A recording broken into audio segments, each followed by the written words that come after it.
difficulties. Um, all right. That's so much better. Thank goodness. No mic is no longer true. I was about to say no mic. It kind of looks like Mick if you just like look at the word, but it's not. It's Mike. Not even an E in it. Very strange. English is a strange language. Anyways, hello, long time no see. Um, Welcome back, the voices. Let me just go ahead and actually wait. I don't think I need to do that in this because no, I totally do. I can still see I can still see part of the UI for VC Face on here. There we go. Okay. So I guess I filmed the intro like a little separately from everything else. But let's see. Yeah, okay. So I suppose it is time for me to explain what the heck is going on, why I have all this Pokemon Gen 2 stuff happening. Okay, so me and some of my friends on one of our Discords have come up with a really fun idea. Or I'm actually getting in on the fun idea. They've all been doing this for a little while now, which is why we're starting with Gen 2 rather than Gen 1 here. But the whole idea is Pokemon Draft Leagues. So we go by generation. We start with Gen 1, or my friends start with Gen 1, and I'm starting with them for Gen 2, and we all decided that we were going to like do like a little draft, and we're going to pick all our different little guys for our teams, and then we're all going to fight each other. So it's like a weekly event kind of thing, and I was thinking this would be a great excuse for me to get back into streaming. So here I am back on Twitch, doing my thing, you know, and now we're on Pokemon. I'm officially a Pokemon streamer now. This is my life now. I'm never gonna change back to being anything other than a Pokemon streamer ever again. That's just my life. Anyways, okay, so I want to talk a little bit about how we did the draft for this because it's pretty cool. If you know stuff about drafts, it's probably nothing super crazy to you, but basically the way it worked is we all got like a specific spot in the draft, right? I made this little website here. It's just like super simple like HTML thingy that I made in like half an hour or something. Most of the time was just like finding a good set of pixel art. Anyways, I'm rambling. We all like picked a spot in the line. This is like the first pick. This is the last pick down here, and we kind of like snaked our way around. So the people at the bottom, like they get 2 picks in a row. But if you're at the top, you get a really, really good first pick, but your second pick's not going to be as nearly as good. So it just kind of comes around this way. And we also all chose team names. That's what all these things are. So I guess the natural question for you now is, which one's my team? Which guys did I get? So this right here is my team. We're calling ourselves the Coronet Commanders. Why did I go with that? Well, let me see if I can find like my inspiration for this. The main inspiration is this guy right here. Look how big he is. He's huge. He's a mountain of a guy. He's so awesome. He's ginormous. He's gigantified. So my thinking was like, I've got to do something with mountains. And what's my favorite Pokemon mountain? Mount Coronet, of course, because Sinnoh was actually my first generation of games. I remember when I was like 9 years old. I have like this flashbulb memory of getting Pokemon Pearl for Christmas, and like my brother was there. He got Diamond, and we were like playing it together. And I named my Turtwig after myself, so that was pretty silly.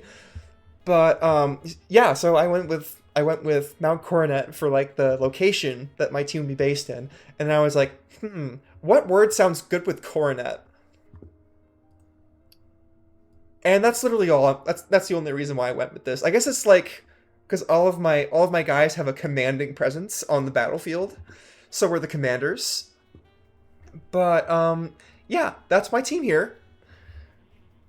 So, in the spirit of being late to things, because we're doing Gen 2 and not Gen 1, um, we're actually on week 2 right now of this. I was thinking about doing a stream for the first one, but I was like feeling lazy, so I didn't actually get to it.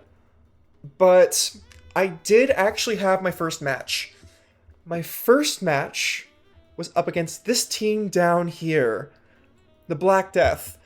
And I'm gonna pull it up and like do like a little commentary on it because because it's fun. I want to get into the habit of reviewing games from the previous week and just kind of going over how things went. Um, but I will say this first game was an absolute bloodbath, and you'll like see it. It was very very bad for my opponent, Cartmart here. They did not have a fun time in this matchup, cause see here, these are their stars of the team, right? Murkrow, Typhlosion. So if I pull up their sheets, let's take a look at this here. So Murkrow is Dark Flying.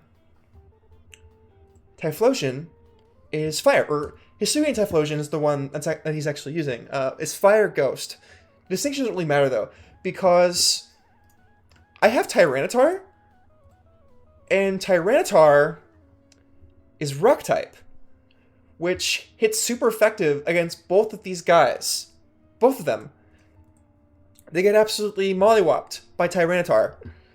So, Cartmart was going for all these like secondary strats that because he had to play around the Tyranitar the whole time, and when I was prepping my team for that, I just kind of worked around the assumption that they weren't gonna bring Murkrow Typhlosion in like any capacity because they would know what's going on with that, what's gonna happen. So I was anticipating this guy right here. I don't know if you can see my cursor here, Mantine, because Mantine is water flying, and that's a pretty tough typing for my team to deal with because I don't have any electric types, and that's the only type that actually hits water flying for super effective damage.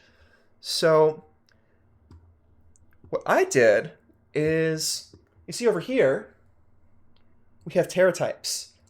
And you see my T-Tar has the electric Terra type. So my thought was, if I have no electric types, I'll just make my best Pokemon into an electric type and give this Mantine a good old whack. And you'll see that strategy goes quite well. So we'll go ahead and go through this turn by turn. Oh wait, I think this is game 2 actually. Yeah, I did not do this lead on game 1. This should be game 1 here. Yes, okay. So, as I suspected, they did not come out the gate with Murkrow Typhlosion. They're bringing Heracross. Now, Heracross is a problem for me on Tyranitar, because I'm running Rock Dark on this Tyranitar. That's the type the Tyranitar is. I wasn't running it. There's no way to run a type set on a Pokemon. But, yeah, Rock Dark takes 4 times damage from fighting. So that is a very dangerous guy to have on the field. So what do I do in this situation, given this massive threat that's right in front of me? I Terra. I use my Terra right away, because I don't want to deal with that. If I'm getting Brick Breaked, I don't want to go down in 1 hit. I want to go down in like 3 hits. Maybe like 2, I don't know. And you see right here, I've got Skarmory on the field. Skarmory's a flying type. And Heracross, being bug fighting, takes 4 times damage to flying. So if Wah does not Terra here, then he goes down to a Drill Peck. And that's just his life. And he has nothing really to do against my T-Tar. So that was kind of the idea behind this lead. I was expecting something a little wacky, and I wanted to bring in Skarmory just to be safe. Also, you see here, like, this is the ideal start for me, or just having this on the field at any time is ideal, because Togetic is a super strong supporting guy, and he's also not a Pokemon that it's not like a final stage evolution, so I have access to this thing called Eviolite. And what Eviolite does is, if it's held up Pokemon is not fully evolved, your defense and special defense are both raised by 50%. And Togetic's already decently tanky. This is a Pokemon that was designed as a final stage Pokemon. You can see it's got 105 in special defense, 85 in defense, which is high, which is really strong.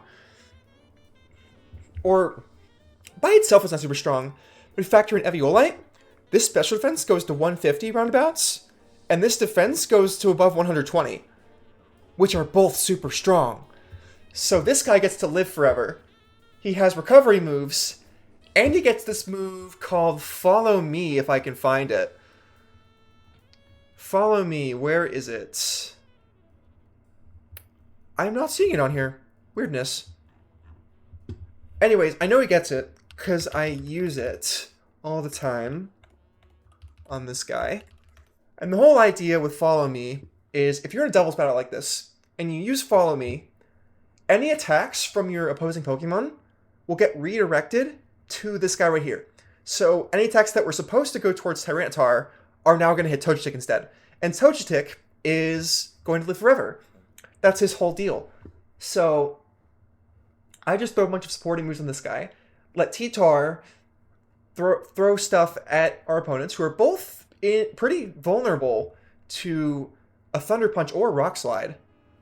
Mostly a Thunder Punch, because I believe War is going to resist Rock because it's Water type. Not 100% sure on that. I'd have to look up a type chart to know for sure, but I think that's the case. I don't have everything memorized, but that's the whole idea behind that. But I didn't want to bring out the Togetic just yet, because I wanted to see if they're going to try and taunt me. Because Taunt is another move. There's so much lore in competitive Pokemon, like gameplay lore. We're running through all the gameplay lore. But if I do Taunt instead of Follow Me, let's see. Yeah, so basically this prevents whatever is being taunted from using anything other than attacking moves, which is really bad for my Togetic. It's one of the main things I look out for when I'm building teams, because this guy really doesn't want to be taunted, because Follow Me gets disabled. Roost gets disabled. Oh gosh, there's another move that's important on this guy that I'm trying to... Oh yeah, Helping Hand gets disabled too. Because Helping Hand is nice to when you're playing with a really strong attacker on your side. Because you can increase the power of their attacks when attacking yourself wouldn't be nearly as good. Is kind of the thought process with that. So that's kind of like my default moveset for Togetic. Obviously, there's like some room for playing around with that, but end all be all, Togetic does not like to be taunted. Anyways, I'm so distracted. I just want to see how this first turn goes. Haven't even gotten there. Oh, it just kind of skips through. I wish I could see it in action. Oh, that's loud. Hold on. I'm going to turn down the volume of this tab if I can. I'll just mute it. We don't need sound for this. Okay, so they decided to Terra on this Mantine, which is really smart. The Electric Terra is great because it resists its one weakness, and it only keeps one weakness, being ground, which, since the flying type, you wouldn't instinctively use ground type moves on this. So it's a great fake out tactic. Although I do know that he has the option to Terra Electric there, because open Terra types here. So that's actually super important, because if it was closed Terra types, like, there would be like way too much outplay potential. There'd be no way to know what your opponent was planning, which would be kind of unfortunate. So anyways, they terastallized. We get Rock Slided. Doesn't do too much. Now you see here, the Heracross actually is Terra Rock. I think that's the reason why they decided to go with Rock Slide in the first place, so they could get like a boosted Rock Slide on their Heracross, which surprisingly is pretty strong. We actually see that come out in the second match, I think. But this Rock Slide didn't do too much to us. The Scald did hurt pretty bad, and they got the flinch. So my Skarmory's out for the count for this round. Really low health on that thing. But my Tyranitar's in great shape, which is pretty important because I'm about to get some major damage on the board. Look at that. Heracross is almost dead, and Mantyke's down to half. So we're actually in a pretty decent spot because neither of my Pokemon get hurt by the Sandstorm in this opening. Skarmory's Steel type and Tyranitar's Rock type, and those two are both immune to Sandstorm. Both their Pokemon get damaged by it, so they are in a bad spot. My Skarmory's also in a bad spot, but I can honestly live with that. Or actually, no I can't, as you see on the next turn. I'm perfectly happy to switch that out into the Suicune here. Now, you may not have caught that, but War just went for a Wide Guard. And what Wide Guard does is it protects your allies from spread moves. For example, like Rock Slide, which is the move I think I'm about to use here. I don't think I had adapted to the Wide Guard play just yet. So this might be like a nothing turn for me. But I survive here because I switched out the Skarmory. And I'm able to get a little bit of damage with the Sandstorm down. My Suicune's also taking damage, unfortunately, but not much I can do about that. But it's gonna come in handy here in the next turn, I believe. Heracross goes down next turn, but it gets taken out for a Vileplume instead. Another Wide Guard. Yet again, I did not adapt. Or I partially adapted, because I threw out the Snarl and Suicune, but the Wide Guard protects against that. But I went for a single target move onto the Mantine here with Knockoff. So their Mantine is now dead, and their Flower cannot do anything because it just swapped in. Now I'm getting Brick Breaked again, and my Tyranitar goes down here. But it's not nearly as bad as you might think, because Heracross dies on this turn. They are down 2 Pokemon. Their Murkrow and their Mantine are both gone. So this is all they have left on the board. I have Skarmory remaining in the back. And this Heracross goes down this turn. So when I come in, I'm going to have a Suicune and a Skarmory on the field, who are both going to be in the yellow range. And Vileplume's also in the yellow range, at least right now. I believe that's about to change, because I'm getting Giga Drained here. My Suicune is dead. But here's the nice thing about this. Vileplume has no answer to Skarmory. Skarmory is a Steel Flying type. And I also have Togetic in the back. I forgot about Togetic. See? About to follow me and Drill Peck. That's game 1 right there. So, as you can probably tell from game 1 alone, this is an absolutely abysmal matchup for Cartmart. I have been I did very little prep for this matchup. I actually forgot to do it until the day of, and I was running around like a crazy person trying to build my team literally the hour of the fight, and it's still turning out like this, which is wild. But anyways, we're in game 2 now. There's a new lead. They're doing. Actually, was this the same lead as last time? My lead is new. I'm leading Togetic, and you'll see I'm about to get taunted, and it's gonna make me sad. I'm gonna switch out my Togetic. They brought back the Terra Electric on the Mantine.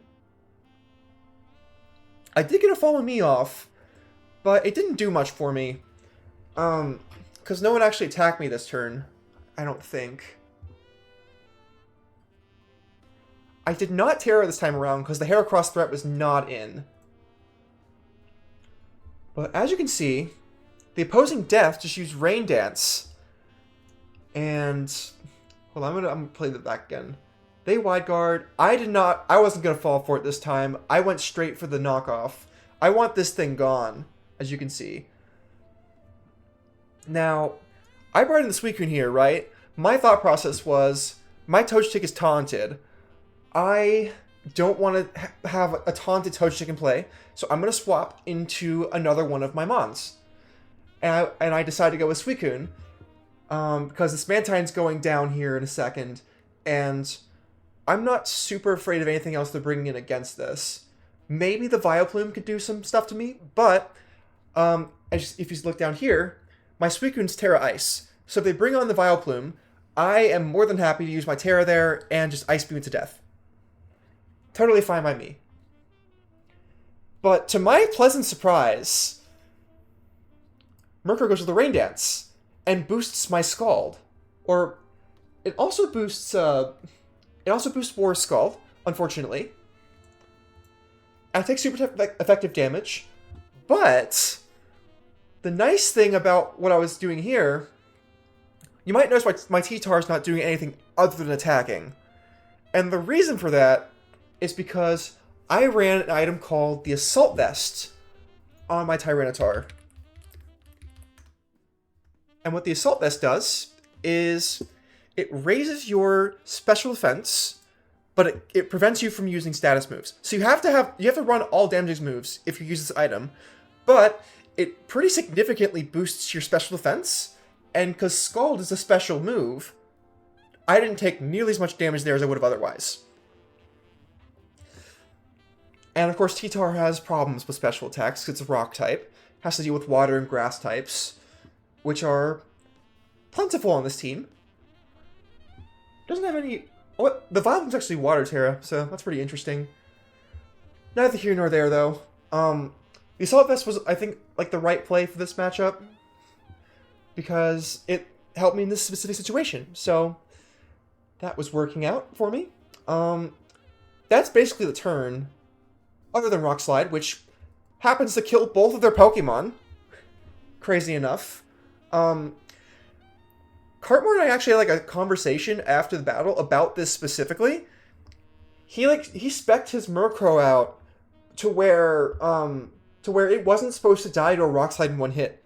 But I don't think he accounted for the Sandstorm damage, because if I hadn't gotten like some chip with the Sandstorm, he would not have lost his Murkrow there probably, because this says that Death lost 94% of its health.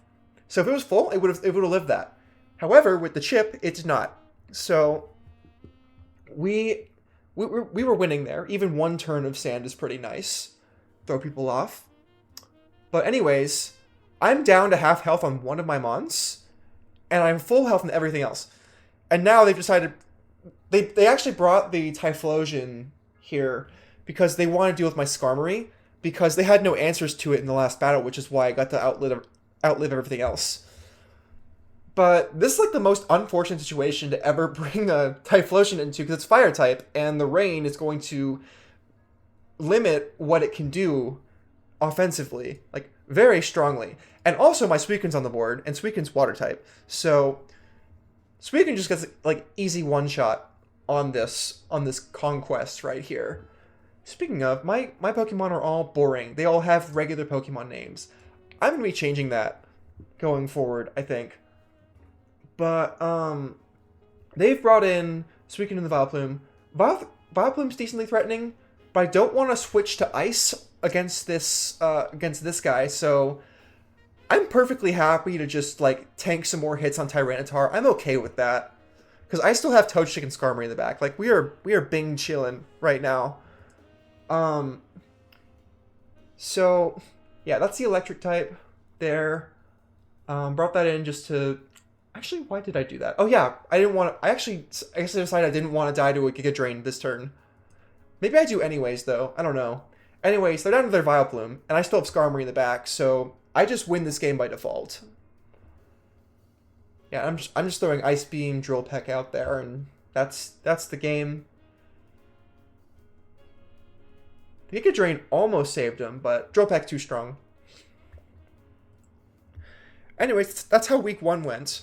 I really wish I could have gotten all of like this footage on stream last week, but I forgot.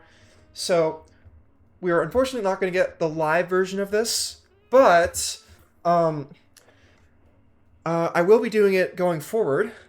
And if you want to watch a live version of it, one of my friends in the league actually posted a video commentating the whole battle. So I guess it's not much different from what I'm doing here, but I will probably put a link or something to that in the description when I post this on YouTube. But yeah, that's like the idea behind my team. It's a very, very strong team, I gotta say. But it's also, like, in this case, the matchup was super strong in my favor. This week, I don't think that's going to be as much of the case. Because we are going up against the Sunny Shore Wakes. Now, if we look at the team, somebody who's not super familiar with Pokemon may not see, like, super strong Pokemon in this team. Like, they might look at Venusaur and be like, oh, hey, look, big guy. He's probably got lots of powerful, strong moves. But if we think about, like, the system in, like, how we did the draft, all of the best Pokemon are on the left, and all the worst Pokemon are on the right. You can see, like, you got, like, Nuclear Bomb and Coughing Baby over here. So, if we look at this list, we can see that our opponent picked Porygon 2 as their first Pokemon, which, as someone who's just starting to learn more about competitive Pokemon, this would be baffling to me if I didn't know what kind of insane shenanigans this Pokemon has up its sleeve. So, first of all, look at our base stats here. Defense 90, Special Defense 95. This thing evolves. So just like with Togetic, this thing gets access to Eviolite. So what we're actually looking at here is base defense, special defense of nearly 150 each. And that 85 HP is not bad. You can, if you spec entirely into HP, that's going to go a long way with those defense, special defense stats. Like, this thing is insanely tanky. Out of this world tanky. Attack, special attack, it's actually got quite a strong special attack at 105, but that's actually not the main reason to use this Pokemon. The main thing this thing has going for it is its bulk, but also it's decently slow with a speed of 60, and it gets access to a move called...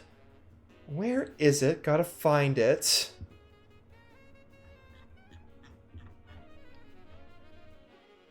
Okay, now I'm a little confused, because it seems all of the moves that I know these Pokemon have... Oh, wait, it's on Legends ZA. That's what's happening. Okay. Where are you, Trick Room? You're on here somewhere. Trick Room, there you are. This thing gets Trick Room. And what Trick Room does is...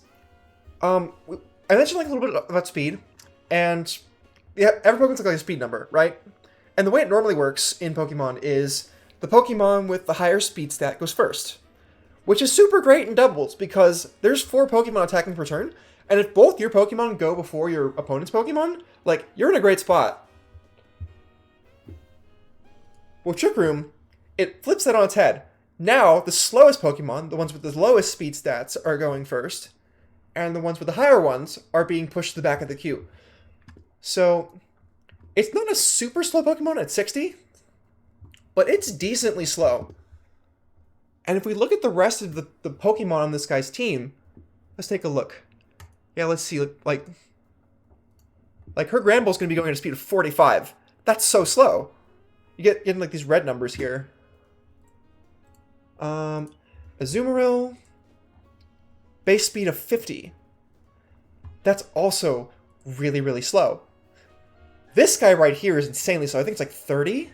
Yeah, Micargo is like 30 speed.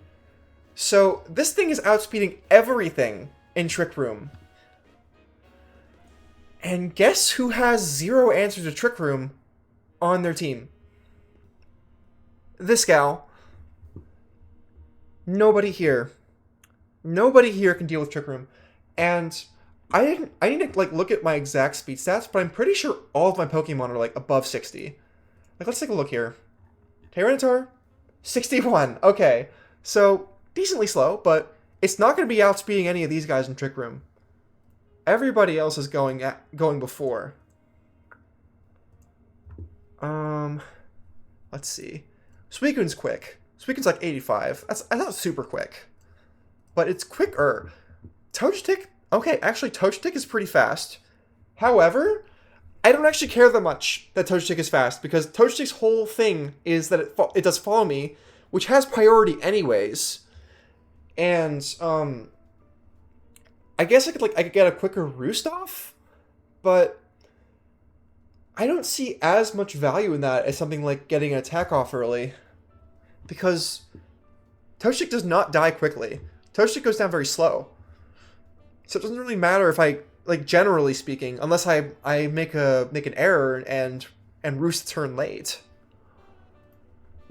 And it's not going to be doing major damage. Skarmory? 70. It's faster. Houndoom is definitely faster. 95. Meganium? Faster. 80. Wheezing? 60. Okay, Weezing is one of my slower Pokemon. That's good to know. Apom is super fast. No, it's not. Never mind. 85. I think I was, like, messing around with, like, a choice card build and got myself a little confuzzled, but it's not super fast. Okay, my Dunsparce is slow, but look at the rest of its stats. This is the worst Pokemon on my team, probably. Other than maybe Apom. It's arguable, because Apom has some decent utility. Dunsparce is next to nothing. Other than, I guess in this specific matchup, it's low speed. Let's see, Serene Grace. Added effects on moves have an increased likelihood of happening. I guess that might be something? If this thing has useful secondary effects on its moves? I'll have to go through it a little later, but, yeah.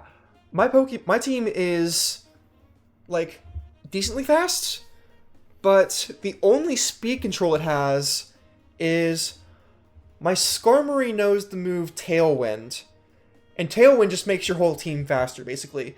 But in Trick Room, that's double-edged. It's like that's a bad thing, because that makes all my Pokemon even slower than normal in Trick Room.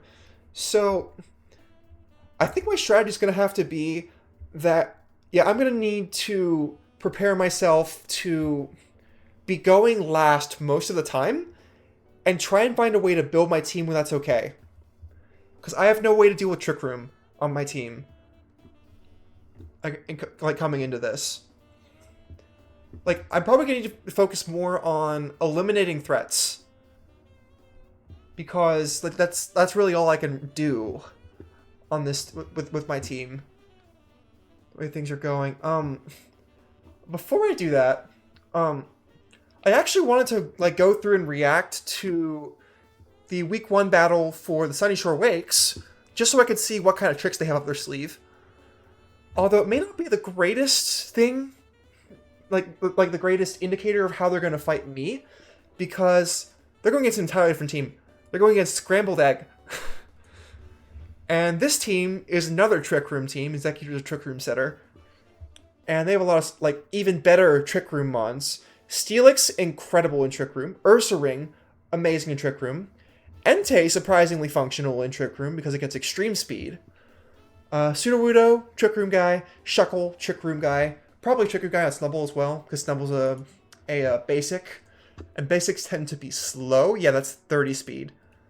So that could do something a little strange. I don't know what this does other than drop and Intimidate. Just, it lowers the attack of your Pokemon. But yeah, I want to see what this team does. Now I've got their matches pulled up here. And I will watch from Greenlee's perspective here. This is the team I'm fighting against, Electric Soul. Let's see. So I'm gonna play with sound off. So of course they're gonna be leading Porygon 2 Granbull. This is pretty strong. Because, of course, Granbull's slow. Ugly Dog, I suppose. And we got Porygon Fission 2, who is probably going to be dropping Trick Room this turn. Although they might not, because they may not want to be in Trick Room against this. Because Greenlee Martin's team is so much better in a Trick Room than Electric Soul. So, their lead is Crobat Entei, interestingly. So they're going for something a little faster. So maybe they do want to do Trick Room. Entei went for Terra Normal. It's running Terra Normal down here, yeah. And that's for Extreme Speed, because Extreme Speed with Terra Normal on this thing is ridiculous. It might get like an Oko on the Granbull, we'll see. Okay, no. It's down to 35. That's a two-hit KO, for sure. So, oh, interesting. Something got dragged out. What happened there? Let me see. Did they just roar? I suppose I can read the chat over here to figure out what's going on. But let's see. Yeah, so these guys both got intimidated. That's probably what happened, like why Granville survived there, or at least like kept out of the red. Because both these guys are down, or it's actually not showing that they're down. Hold on a second. Oh, I see. So both these guys are running inner focus. Inner focus prevents Intimidate from doing its work. I will need to watch out for that though, because my team is like, obviously T-Tar wants to be a physical attacker, and it does not have inner focus. Not even slightly. So I probably want like a more special lead. But we'll see how that goes. Anyways, let's take a look here. So extreme speed. So that's just like the basic amount.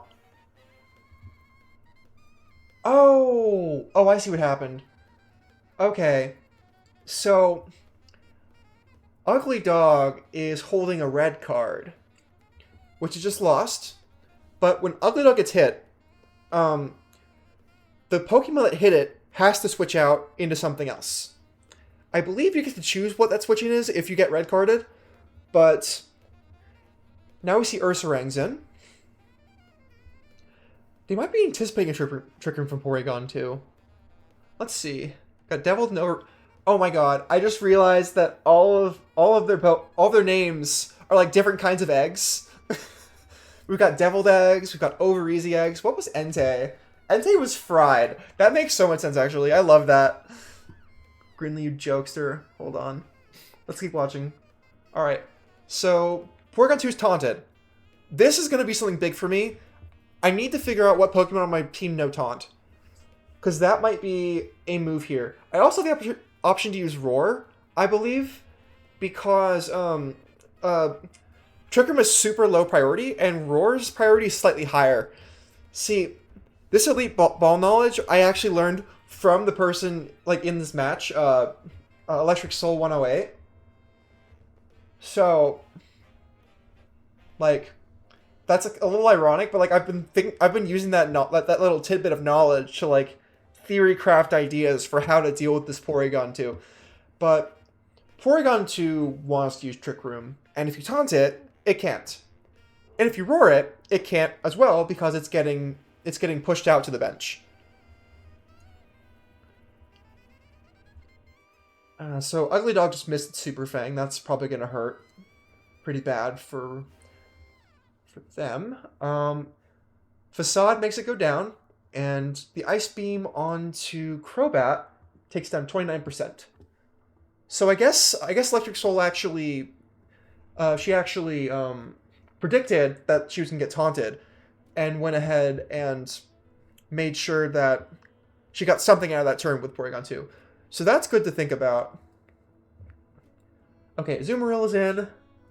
And we got Azumarill going with the Steel type, which was good because it's coming into Crobat, which is super fast. It's Poison type. So because this thing is Water Fairy by default, I'm going to go through this real quick.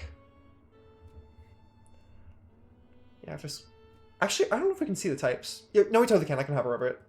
Yeah. This thing's Water Fairy, so Poison is super effective against that. It's going to take a lot of damage to cross Poison if it doesn't Terra here. So the Terra Steel was cool. It also prevents it from being poisoned, I believe. Yeah, it's immune to it entirely. But the Facade's going to do actually some decent damage to Porygon 2. Surprisingly. I guess the burn does make that problematic for Porygon 2.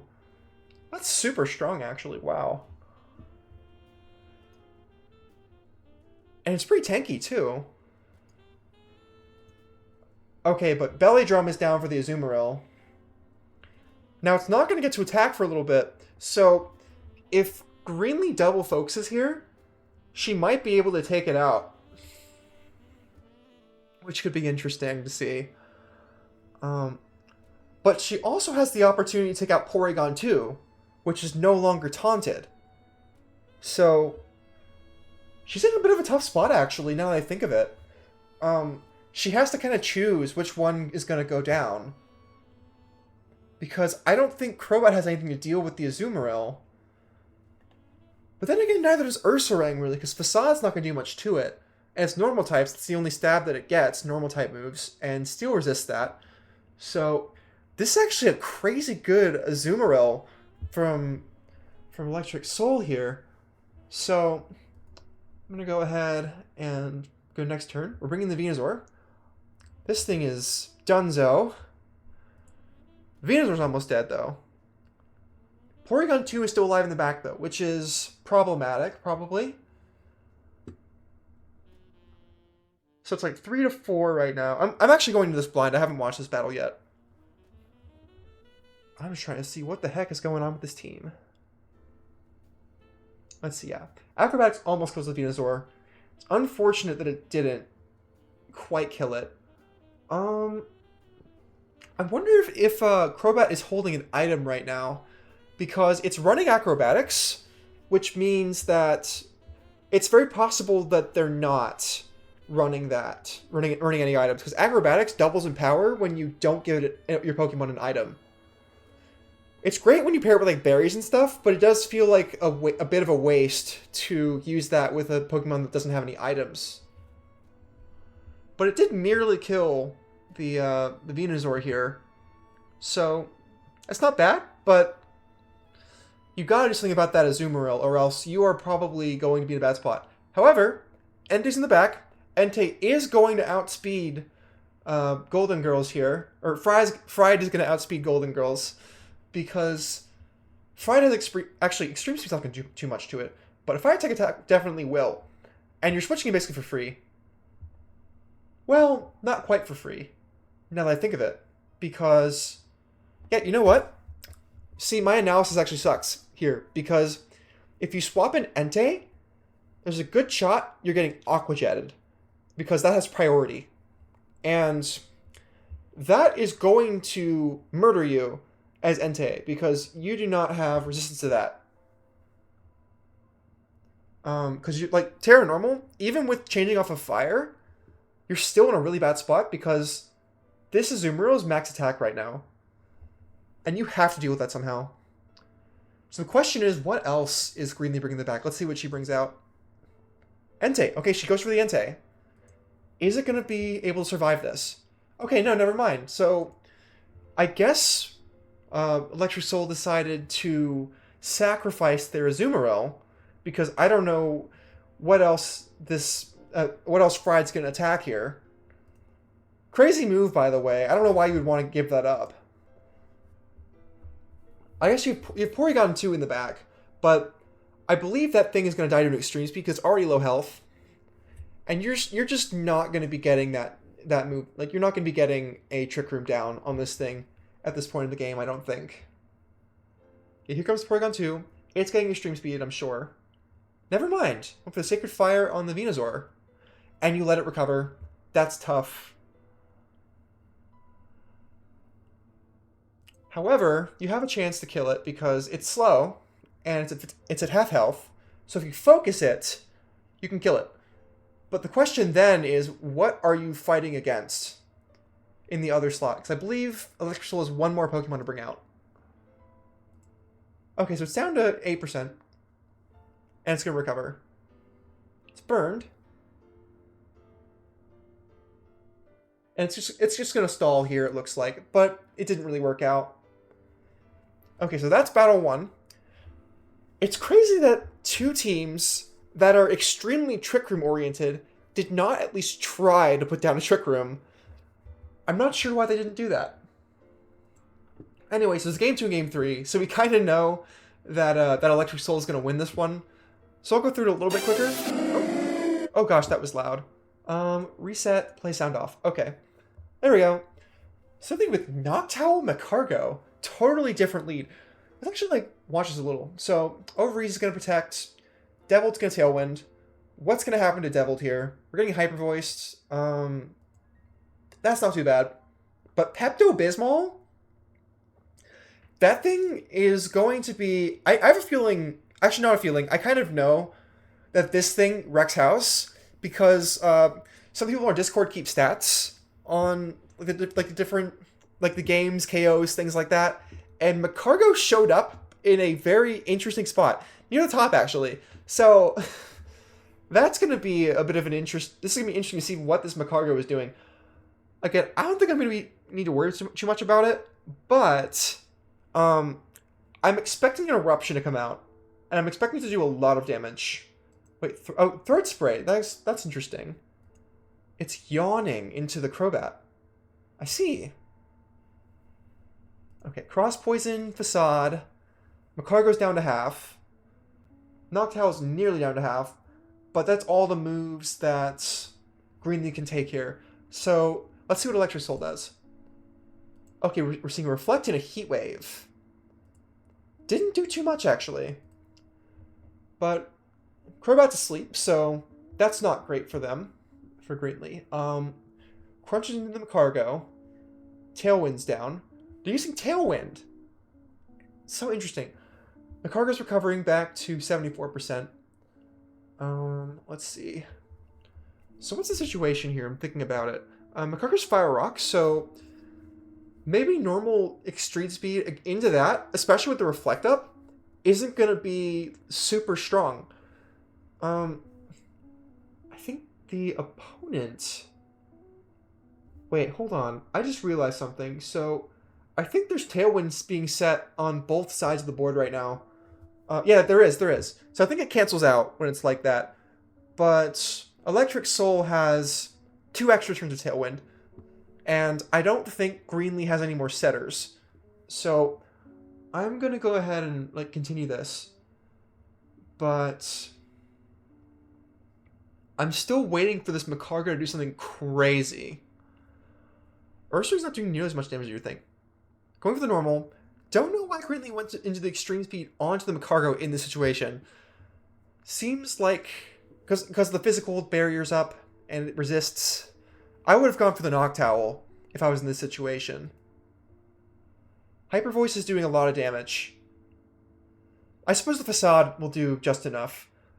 But you may have wanted to do that before Ursaring took took that damage and ended up dying to burn. Okay, Draft Rig's out. We've got the Steel Terra on the Golden Girl. I'm 100% going to need to prep for that, I think. I do have Houndoom for Steel types. And I could also run Earthquake on Tyranitar. That could be a move. We've got I could maybe do a Terra Ground thing. I don't know how useful that's going to be in this matchup because we're dealing with Azumarill and Venusaur. But it could be something. It's an idea. Just like a thought process kind of thought. So Azumarill's in. This thing's terrifying. I actually have no idea what Draft Rig does. I'm gonna be completely real. I guess we'll have to see. So Steel type, it's not gonna take much damage from the extreme speed. Belly Drum's coming out. So with the Citrus Berry. Okay, so Draft Rig's hyper voicing. So that did a decent amount, especially because it goes around the Reflect barrier, which is good to have in a moment like this. Let's see. So Azumarill could go down here at some point, but it's gonna probably get an attack off beforehand because Tailwind on the enemy team is still up, and I don't think that Draft Rig has Tailwind. It might, but it might also have Trick Room. But if they try to go for Trick Room, that is the low priority move, so it waits till the end. So Azumarill is going to get an attack. I'm wondering if it's going to go after the Entei or not. It likely will, because Entei's the bigger threat on the board right now, I would have to say. So let's see. Heat Wave into both. Entei's low, actually. And it's also drowsy. So we can expect to attack one more time, I think. Maybe, unless the Azumarill decides to focus it. We'll see what happens. Everything's burned. Everything is burned. Terrifying, actually. Yeah, the extreme speed's not doing much for you. Oh, so they're going into the... They went into the Draft Rig. Interesting. And Pepto-Bismol's back to full, by the way. That's basically full. Which is crazy. Like, Somebody do something about Pepto-Bismol. That's like wild. too strong, too powerful. Okay, so they're back into Entei Crobat, and Crobat's asleep, so it's doing nothing right now. Liquidation kills it right away, and then the Heat Wave takes down the Entei. And Azumarill somehow survives through all of that. The Reflect was super clutch there, actually, because it kept the Extreme Speed from doing anything to anyone, including the type resistances, but I think the Reflect did a lot of help there as well. So, very strong combination into this team. I have no idea how this battle is going to go either, because this is game 3. So I can't like assume that one or the other of them wins. Let's see how it's going. So they're back into Porygon 2 Noctowl. Oh, wait, different setup. Hold on. So the leads... So Greenlee's back on Entei Crobat, and Electric Soul has gone into Noctowl Porygon. It's interesting. Let me see what Noctowl's speed is again. I think it's one of the faster ones, right? Yeah, 70. And, I mean, with this board, that's still going to be one of the slower things there. So Trick Room is a viable option here, for sure. But, in terms of offensive power, like, Hyper Force is okay, but it's not, like, crazy. Like, a Hyper Voice into both of these guys is probably going to get Crobat down to, like, a half to a third health, and Entei will probably be, like, just above 50%, if I had to guess. Or maybe, like, right around half. It's not going to kill anybody. And if we're going for Trick Room, that's like all of the offense they have for that turn. But it also allows Noctowl to get a second one in before these guys move. Unless Entei goes for Extreme Speed, which is likely, because I don't think Greenlee wants to deal with Trick Room shenanigans, and that's like kind of the whole idea behind Entei Normal Terra. You can just do whatever you want, any kind of speed. As long as it's Extreme Speed. That's the one thing you're allowed to do. But you're allowed to do it with Free Reign, because Extreme Speed has super high priority over, like, everything. Okay, let's see how this first turn goes. So, Porygon's taunted again. That makes sense. Although, they may have expected that, now that I think of it. Noctowl barely lives. So, it does get to move this turn, gets to do something. Honestly, unfortunate. Let's see if it gets burned. No burn. And it gets the Reflect up.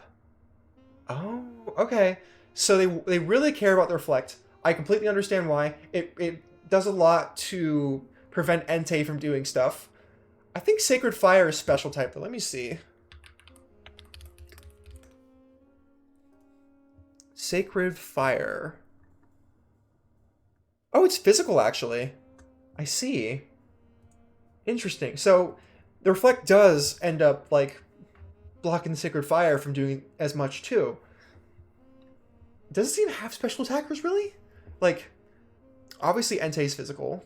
Steelix is physical. Ursaring's physical. Sudowoodo's probably physical. I think Crobat's physical? Let me see. Crobat. Pretty sure this thing's physical. Yeah, it's a physical attacker.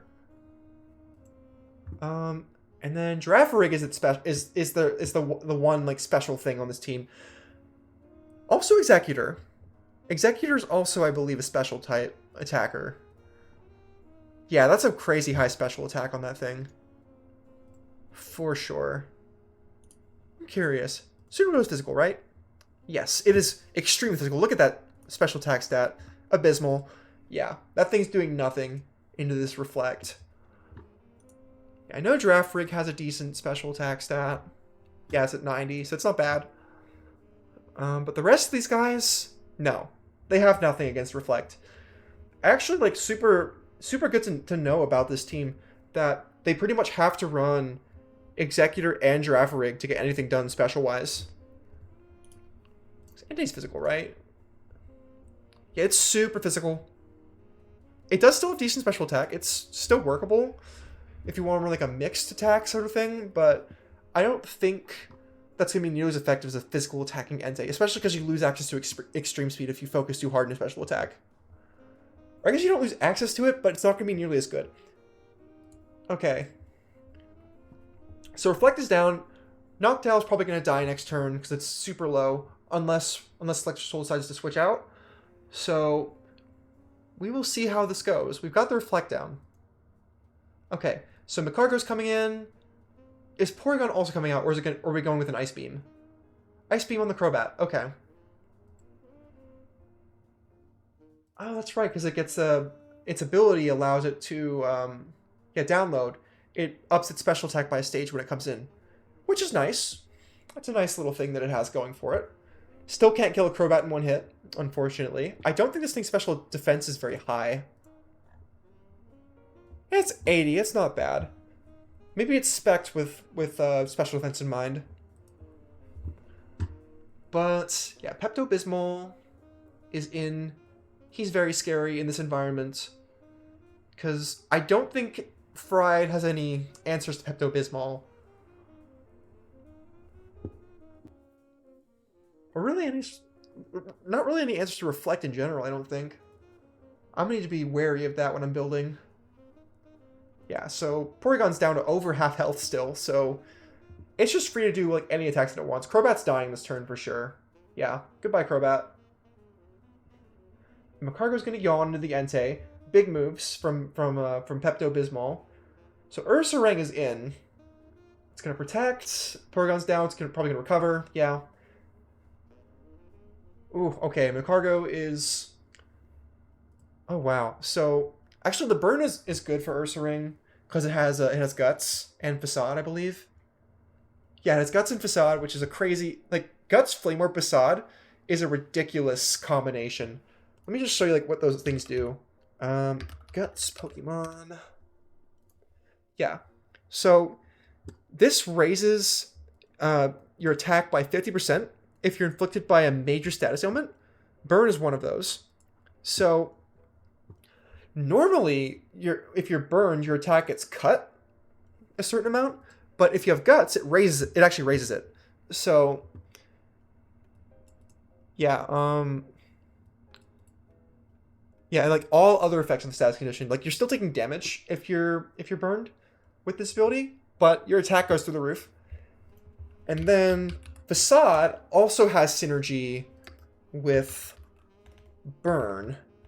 Let me see here. Yeah, it deals damage and hits with double power if the user is burned, poisoned, or paralyzed. So your attack is by default 1.5 times. And then you also get a base 140 power move to attack with in Facade if you're burned. And on top of that, Ursaring is normal type, and Facade is a normal type move. And when those two things go together, you get another 1.5 times attack boost. So Facade's super strong on this thing. But it doesn't have any support right now because Entei's asleep and probably going to die soon to something that Pepto-Bismol does. So we're doing Terra Normal, but Porygon 2 just switched to Terra Ghost, which, like, I actually love this tech when you have, like, a norm type and you have the option to switch to Terra Ghost, because the whole thing with that is, like, your one weakness on normal is fighting types, and ghost types are immune to fighting type moves. So if you Terra Ghost at the right time, you just get to not get hit by an attack. And that's actually what happened here. I think Electric Soul, she might have actually predicted the Facade there onto the Porygon 2 and run with the Terra Ghost on that turn.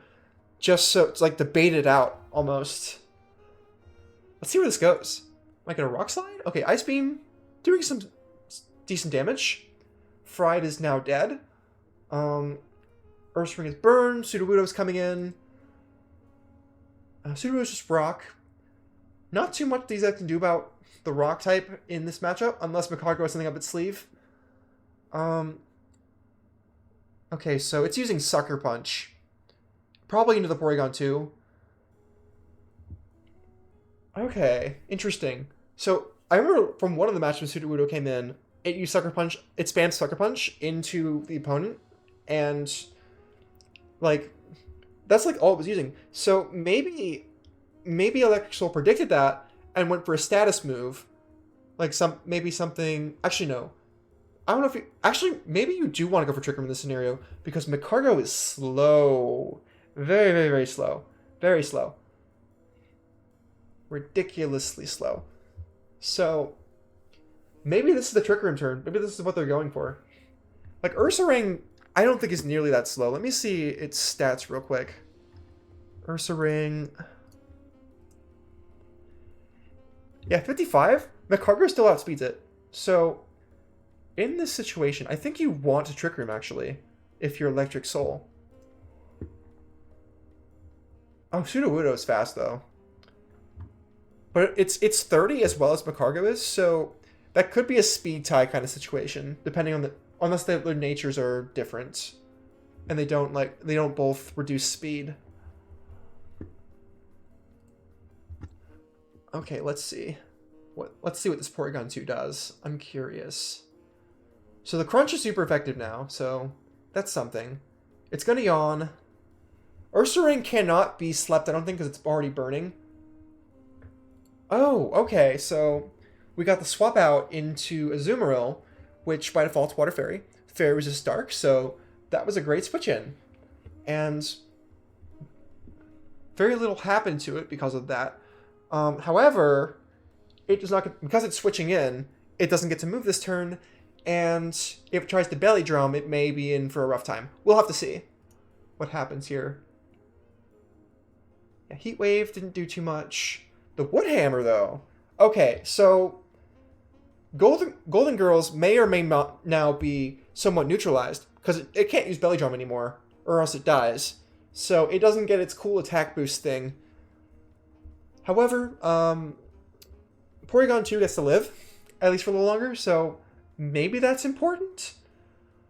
I don't... Honestly, if I was Electric Soul, I might have let Porygon die there. Because I think it's more valuable to have Belly Drum on Golden Girls than it is to have a living Porygon 2 late in the game when you're not really going to use Trick Room. But maybe that's just like my analysis of the situation. Maybe she had something different in mind. Let's see, yes. It's back to nearly half, but it's still dying into another Wood Hammer, even with the Reflect. Aqua Jet's not doing too much. Goes down to that. Okay, but the Magcargo is in, and Sudowoodo is now asleep, and Porygon 2 is back. Oh, okay. I think Green's on her last legs here. Scrambled is in a bad spot. It's asleep, lower than half health. And I think it's alone on the board, so it's probably getting double. It's probably getting just hit by some moves here. Yep. Okay. So looks like Electric Soul won in her first battle. But now that I've watched it, I have a good feeling of like what threats I need to be looking out for. What kind of things that I need to avoid. Okay. So we're done watching battles. That's all the battles we need to see. Okay. So let's just think about this team for a little bit. If I am Electric Soul, what am I running into my team here? So, obviously we run Porygon 2. That's coming every match, for sure. Because this thing's insane, and it's going to get Trick Room down whether I like it or not. So, actually, I'm going to pull up this team builder over here. I'm going to add in a Porygon 2. Okay. So, what do I need to do to make this thing live as long as possible against my team? Let's think about this. So, obviously we run Trick Room. This is the Trick Room team. That's like the biggest thing we could possibly do. We probably want to run some sort of coverage move, or some sort of like attacking move.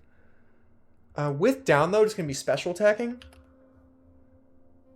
Oh, I guess it's based on the foe's weaker defense. Interesting, so I can actually control this.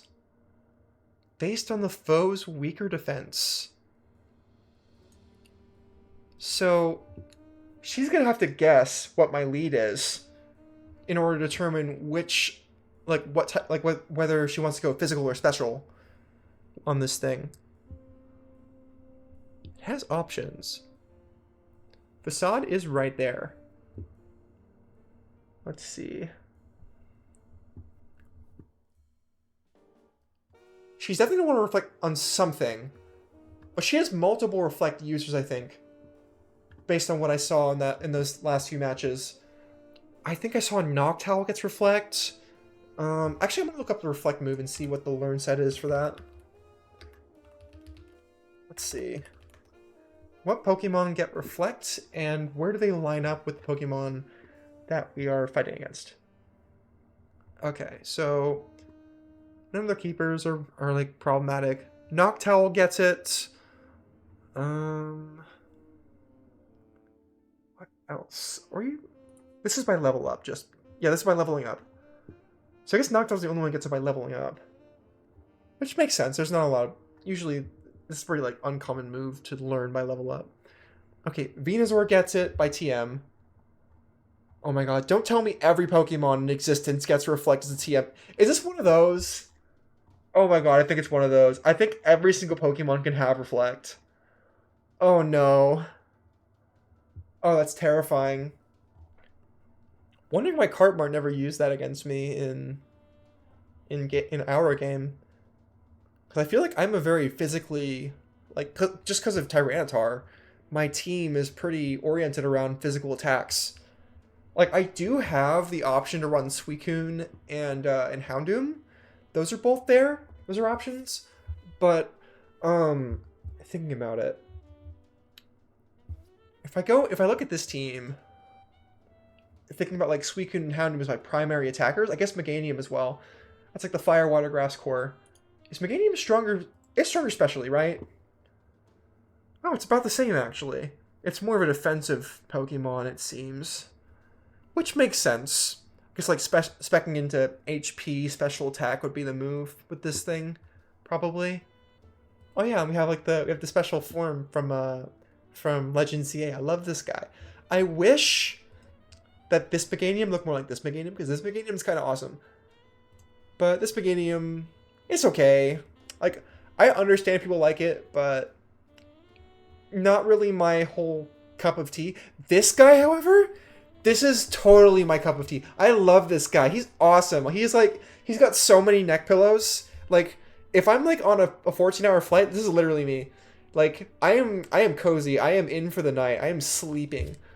Like, look at that. Looks so comfortable. I want to hug him. Anyways, that has nothing to do with what we were talking about. Where were we? I was talking about special attackers. For me, that's gonna be Houndoom and Suicune, probably. Like, come here, special attack 110. That's pretty darn strong. And we also have, let's see. We have Suicune, who's hitting, actually only 90. More of a defensive mon, but the natural defenses go a long way. So this is another Pokemon I could just pretty easily spec into HP and special attack and have a good time as like a bulky special sweeper sort of situation. And I think I also have access to Calm Mind. I'm sure I do. Yeah, it's right here. So that's another possibility, because I'm thinking about what I saw from this team. Macargo was mostly going for special attacks. I think this thing's like primary special attack. Yeah. Abysmal attack. Pretty strong special attack. Insane defense. Not so insane special defense. So I see this Fire Rock, and my first thought is a Scald is going to Oko this thing very easily, because Fire Rock, both those speak for water. So that's a move against Macargo. I don't think I have to worry too much about this thing, other than it like surviving for longer than it should. If I only have physical attackers in, because that defense is scary. That's a 120. And if there's a Reflect laid down, then I'm not going to be killing this thing with a physical attack. I need special attacks to deal with that. So we're going to need Suicune.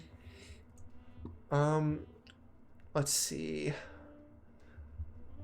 What other shots we're looking at? I want to look at a little bit into this guy right here, the Azumarill. I know exactly what this guy does. I actually knew what this guy did before I joined the league, which is pretty uncommon, because I wasn't super into Pokemon competitive before this, but I have seen videos of people doing Azumarill belly drum shenanigans, bringing the choice band, stuff like that. It gets huge power, which raises attack. Definitely, I have to assume they're running huge power. Sapsaber could be interesting. What does this do? Boost attack when hit by a grass type move. I don't think they're going to run that against me. I don't think they're scared of Meganium. I don't think they're as scared of Meganium as they should be. Meganium is a very scary Pokemon. Like, look at Meganium. Look into those eyes. Look how scary Meganium is. What a scary guy. Anyways, yeah, they're not scared of Meganium, so they're not running Sap Sipper. Are they running Thick Fat? Reduces the damage taken from fire or ice type moves. I also don't think that's nearly as impactful as Huge Power. Because obviously this thing just wants to give as much damage as possible. So I think I can pretty much expect Huge Power from this thing. But it's Water Fairy. What are my options? So I have Meganium against that. It's Grass type. Very low chance they're running Sap Sipper. So I don't think I need to account for that. So I have no electric types. Of course I could Terra into something electric, but I would also I'm expecting to see Terra on this thing as well. That Terra Steel seems super strong, and bringing Houndoom against it is not optimal because I can get Aqua Jetted and will probably die to that. Let's see what Houndoom's special defense stat is. Okay, no, it's decent. It's a decent special defensive Pokemon. I could maybe run Assault Vest on this thing? That's a possibility? I don't know. Because I have to do like some damage calculations to see if that even matters. I do know that if Azumarill hits a Belly Drum, nothing's surviving an Aqua Jet. At least nothing that doesn't resist it. So my play would need to be I need to kill that thing on the turn it uses Belly Drum, so it can't do anything against me. Like, I would be down double focus it, honestly. I think that would make sense against this thing because this thing is terrifying. Yeah, another threat, and to me specifically, we didn't get to see much of this guy in the inner battles because I don't think it had a lot of power against Greenlee's team. But if I take a look here, this is a Fairy type, and my main guy is Rock Dark. Dark is going to be taking double damage from Fairy. So with this thing's 120 attack in Trick Room, it's kind of terrifying as a sweeper against my Tyranitar. So I definitely want to make sure that I'm prepared for this. But we've got two. This is pretty interesting. This team seems a little lopsided in a sense. We got Azumarill and Granbull, which are both extremely strong physical attackers with a Fairy typing. So look what I've got right here. This is Galarian Weezing. Poison Fairy. Now, Fairy does not resist itself, unfortunately. But Poison resists Fairy. So they're down to half, like half damage into my Weezing. And look at this defense stat. That's 120. I just know Weezing is going to get some good play in this matchup. Is it worth leading? I don't know if it's worth leading. I'll have to think a little more on that. Whether it's worth leading. But let's see here. What would I want to lead against this? I can expect a Porygon 2 in the lead. Honestly, I wouldn't be surprised if I saw Porygon 2 Granbull or Porygon 2 Azumarill into my team. That would be pretty scary, I think. Honestly, all 5 of these guys could do work against my team under the right conditions. Because I'm looking at this, like, I feel like I'm relying pretty heavily on Weezing and Suicune so far as supportive mons for Tyranitar. Assuming I even run Tyranitar, we'll have to see. But Ampharos is right here. Let's look at Ampharos' stats. Ampharos hitting for 115 special. That's a strong special attacker right there. And it's slow, so it's going to be outspeeding all my mons in Trick Room.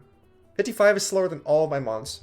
I have no mons that are slower than 60 or 60. That's my slowest mon is, I think, Weezing, actually. Yeah, Weezing hits 60 there. And that's my slowest guy, so I am getting outsped. Unless I can do something about the Porygon 2. Okay, saving Grace, though. This guy might be the only Trick Room setter. However, wait a second. Hold on. I think I might have just thought of something that's kind of concerning.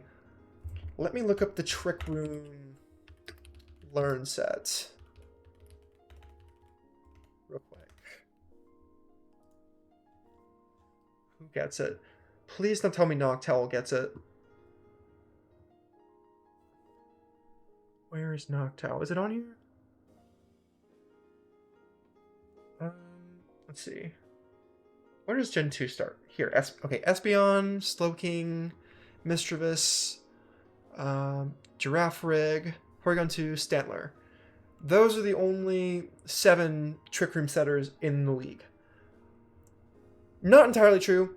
I actually kind of brushed over this earlier, but if we look at this roster, it's not entirely comprised of Gen 2 Pokemon.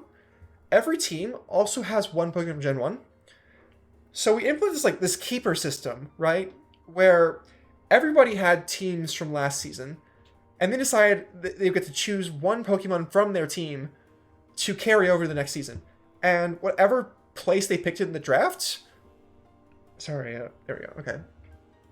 Yeah, whatever place they picked in the draft would be... They would sacrifice that draft slot.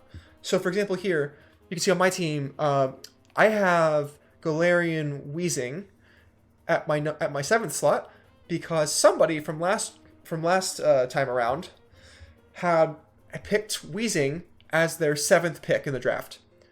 So I sacrificed my 7th slot in order to pick up Galarian Weezing. And everyone else has their own, like Venusaur,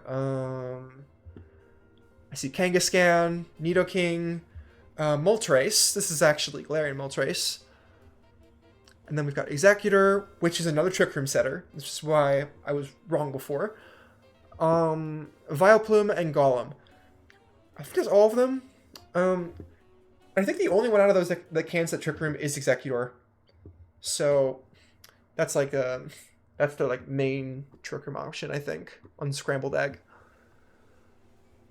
But that does... I had a thought that maybe Noctowl gets Trick Room, and that would be a scary lead for me because Porygon 2 and Noctowl, I can't taunt them both probably, because that would be if I taunt both of them on a first turn, then it's I have to assume that something bad is going to happen to me offensively, because Electrosoul was ready for that outcome. She went straight into the Ice Beam multiple times rather than going for a Trick Room. Now, I think against me, she'll probably be more insistent on getting Trick Room down, so maybe I'll be able to get away with a little more. But I do want to make sure that Porygon 2 is out of commission for the most part. And the question is, do I want to deal with it with Taunt or with Roar? Let me see what my Taunt options are.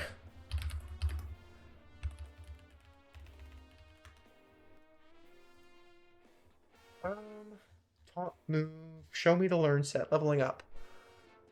Okay. Wait, I think I might have skipped straight over Gen 2. Not really. This is just the learn set. Okay, Houndoom gets it. That's probably going to be important. Okay, we're past Gen 2. Let's go. Let's keep moving. Does this include regional variants as well? Doesn't look like it. Okay. Yeah, that's right. I see it. So the original forms are just placed right next to their counterparts. That'll make this a little easier for me. So I think I saw that Weezing gets it. Yes, it does. Okay. Weezing Taunt might go crazy. Okay, so we got Houndoom on Taunt, Weezing on Taunt, Apom on Taunt. I could once again run Apom and not play it. Throw the Taunt on there. Taunt Fake Out honestly is some pretty decent utility. And if I sash it, it's that's pretty nice. Last time around I ran it with a Terraghost, but I never actually used it on a team because I never needed it.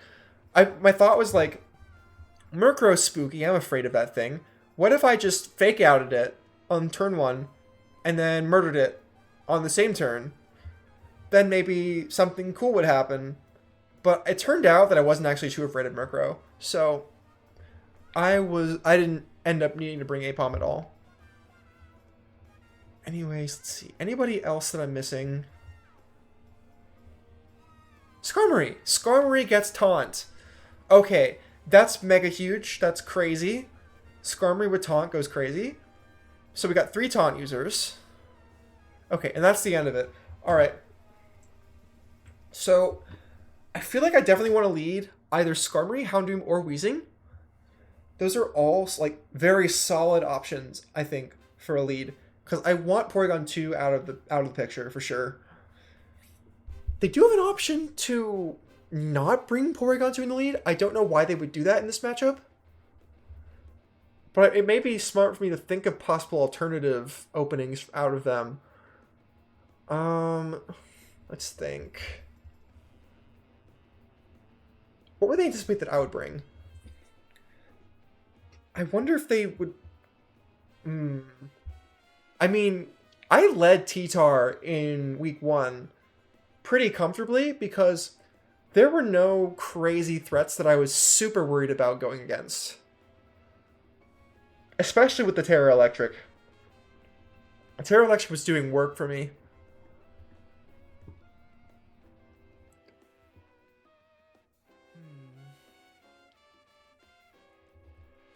I mean, they could just do something crazy, like just drop in 2 attackers. I don't know why they would do that. Like if they do that, other than, I will definitely have at least 1 supporting Mon in the starting slot. Maybe even 2. We'll see. Because I want to make sure that I'm set up against this team in some way. I may want to run like a Reflect or a Light Screen on this team. I wonder if Light Screen is the same as Reflect where any Pokemon can learn. Let me see.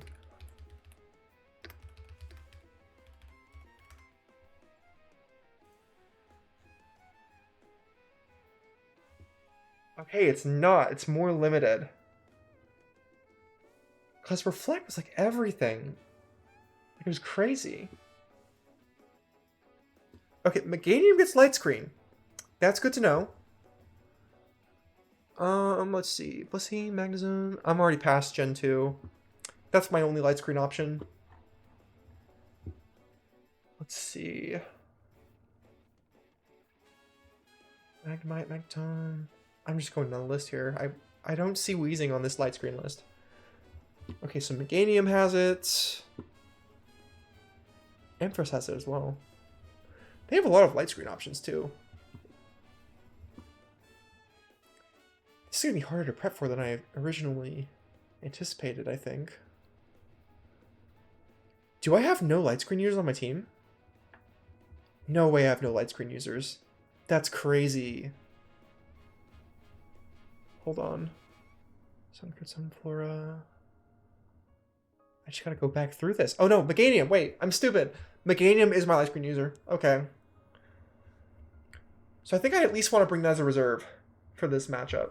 It also is like helpful into the Ampharos because it's got good special defenses and its grass typing is going to help it resist electric type moves. As well as Azumarill's water type moves. So I think Meganium is actually like a pretty decent threat to their team. Because their main counter to it, as I'm looking at this, is Magcargo. So Meganium Suicune is actually a pretty dynamite combination for me, I'm thinking. I can pop out the Ice Beam on Venusaur. Don't know how strong that's going to be. Let's see. What does the special defense look like? Okay, strong in the special defense. So, that's good to know. Okay, so it takes super effective damage from Ice, Fire, Psychic, and Flying. Flying! Wait, hold on, Skarmory. Skarmory, that's big into this Venusaur. Yeah, okay. So, this is like a Vileplume situation, I think, where I think I just want to run Drill Peck into the Venusaur. Then again, I don't know if I'm going to see the Venusaur. I could see the Venusaur, but I don't know if I will. Will it be in the lineup? Definitely. Will I see it in the matches? I don't know. Because it seems like genuinely so unpredictable, actually. My team has like a solid core with Tyranitar, Togetic. Honestly, I don't know if I want to run Tyranitar in this matchup. Like, I'm just genuinely not sure about that at this point. So I'm thinking about it.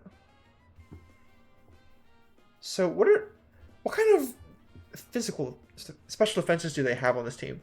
I know Porygon 2 is going to be strong. But let me see what I'm looking at here. Okay, low special defense on the Grand Bowl. Close out some of these tabs. I have too many tabs open.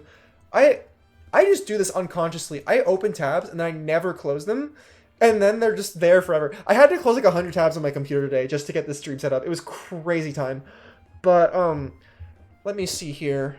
Yeah, Gramble, low special defense. Azumarill, decent special defense. But I have to assume they're not going to spec into that, right? Because that's not really Azumarill's whole thing. It's not all about being specially defensive. Like, obviously I have to threaten the T-Tar. I can't not have him in the lineup because it's my main Pokemon, but like, I don't want to make it the primary thing to rely on, I don't think, in this matchup. Let's see. Venusaur. Okay, Venusaur is strong in special defensive category, for sure. Yeah, so, let's see. Ampharos. Okay, this thing is decently special defensive.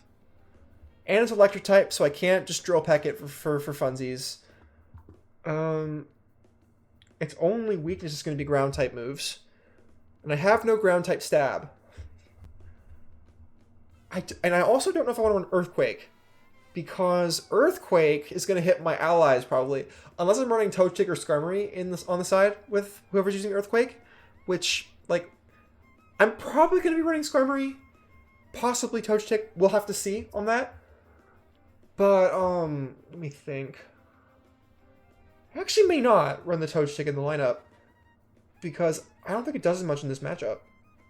Maybe it does. We'll see. I'll have to think about it a little more. But I do really want to run Weezing. Like, Weezing is actually mad good. I want to see this guy get some play.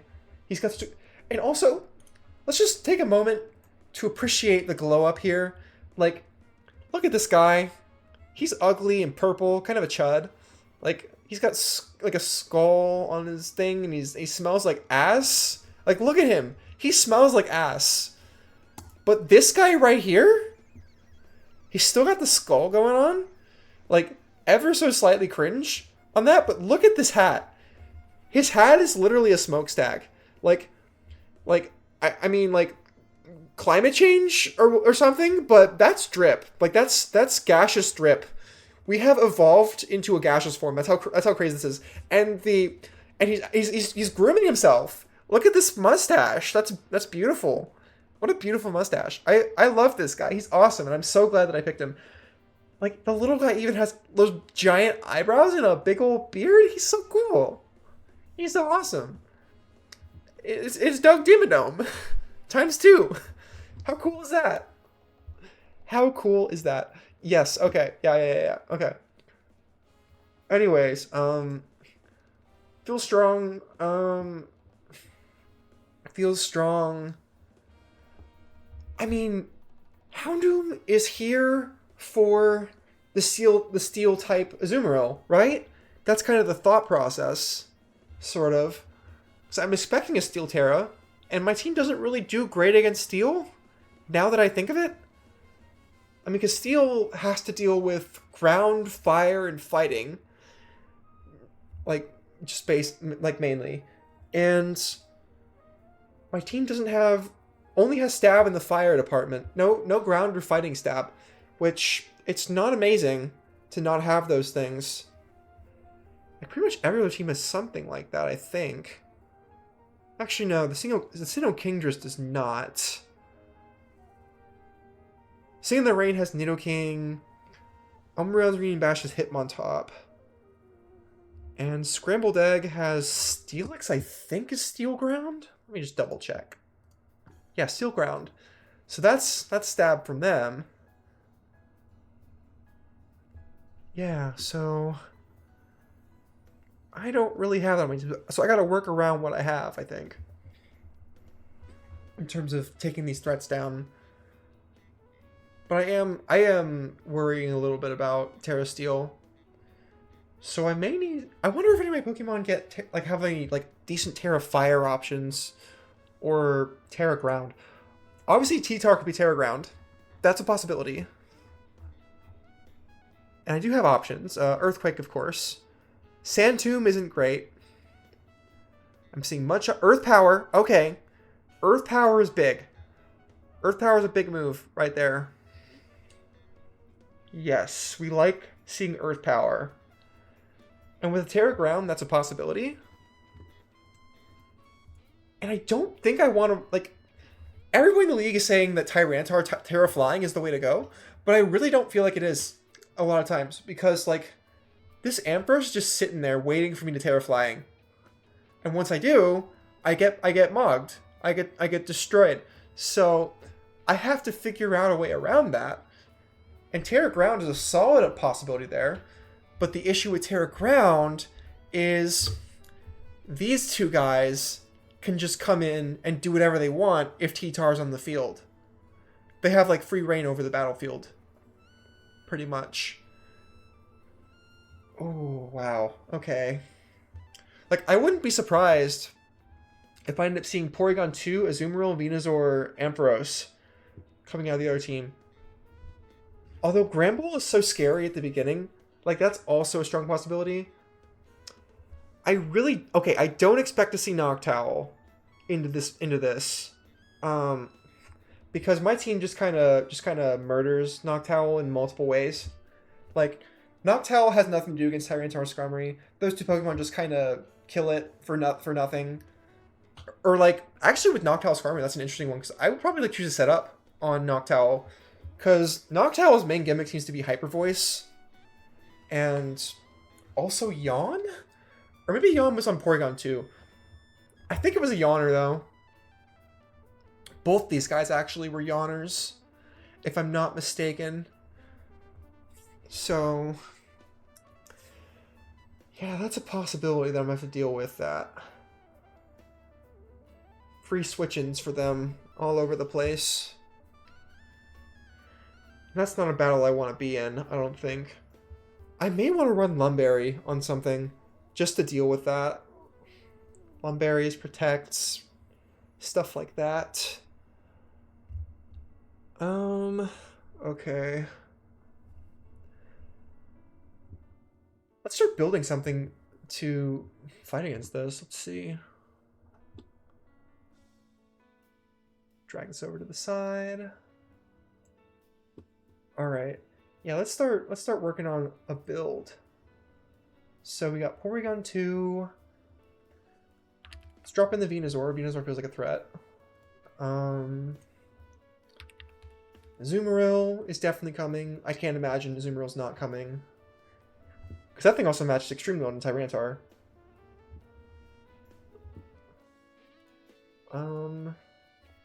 Ampharos. I can expect to see Ampharos. I think Granbull's gonna come. Oh yeah, because it also says Intimidate. Because if I lead with opening with physical attackers, then Intimidate's pretty strong against my team. So Granbull feels like a solid opening kind of Pokemon. So that leaves them with these four back here: McCargo, Noctowl, Delibird, Ariados. I'm not seeing Ariados. I know that out the gate. There's just no way we see Ariados. This thing is just doo-doo, dog wash, butter, something. All the negative words. I'm not even gonna bother opening the page. It's not good. Maybe I should open the page just in case it has something. It has low speed. It's gonna outspeed me in Trick Room. Yeah. Let's see what its move pool is. This is in ZA though. I need to see its real move pool. What am I afraid of? Ooh, it can protect. Wow, that's crazy. Who would have guessed? I don't know. Thief? Bug type moves. Pounce. I don't know what Pounce does. Oh, well. Okay, it lowers speed. I don't think they really care about that. Because they're slow anyways. Leech life, a little bit scary, maybe. I don't know. I don't think I have to care about it though, because I'm bringing Skarmory, so like this thing does literally nothing to Skarmory at all. It has no options. Guess it gets Solar Beam. That's super scary. Wow. Uh-oh. Electro Web actually is pretty good. I think. Yeah, it deals damage, lowers. But this is how is this different than Pounce? I don't think. Oh wait, Pounce has a chance to lower speed, I think, and that automatically lowers speed. Let me see. Yeah. Oh, it is a 100% chance. So it's basically the same thing, except you actually get stab on that rather than Electro Web, and you have full accuracy. So it's just better overall. Maybe like special versus physical. And this thing has a low special attack, so this thing gets pounced at 21 and Electro at 200. Oh, wait, these are just TMs. I'm being dumb. These are the learn set. Ooh, wow. Agility. Cross Poison. Sticky Web. Sticky Web is good, but they're already trying to, trick room me, so I don't see any utility in that. I'm gonna drop this. I don't think it's worth looking into anymore. And that was just there for fake out, right? Yeah, abysmal stats. Don't even worry about it. I'm not even gonna look at the physical attacks. Let's see, Feather Dance, Protect, Endure, Agility, Substitute, Spikes. Oh wow. Oh yeah, and fake out, of course. That's basically a support move. But it really doesn't have anything against me, so drop that one as well. So we can expect to see either Magcargo or Noctowl in this lineup. And the question is which one's more important to them to keep in. Now, I think they... Okay, no, I think they want to bring the Magcargo here just as the Skarmory answer, because nothing else they have really deals with Skarmory now that I think of it. Oh, wait, Ampharos. Hold on, Ampharos. Ampharos deals with Skarmory really well, actually. It's super effective damage into it. My special defense is not horrible, but it's not exactly passable either. And like you already know, I'm like much more defensive on this one. And if Ampharos is special, that is a worry that I have. So maybe Ampharos is their Skarmory counter, but they maybe want to. Maybe they want to have flexibility. Ooh, I don't know. I'm leaning towards Magcargo on this for what she's gonna bring.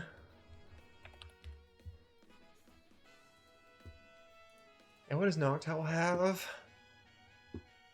Awful attack defense, good special defense, okay special attack, surprisingly strong HP. So I mean I could just if I bring T-Tar, I just rock slide this thing and it dies. So, but that's the thing. Like if I bring T-Tar, I don't know if I'm bringing T-Tar or not. Like I just don't know. That's the thing. So that's like a thought that I have to have with myself, whether or not I want to bring T-Tar or not even at all. But I think I'm gonna at least like start setting up my team a little bit.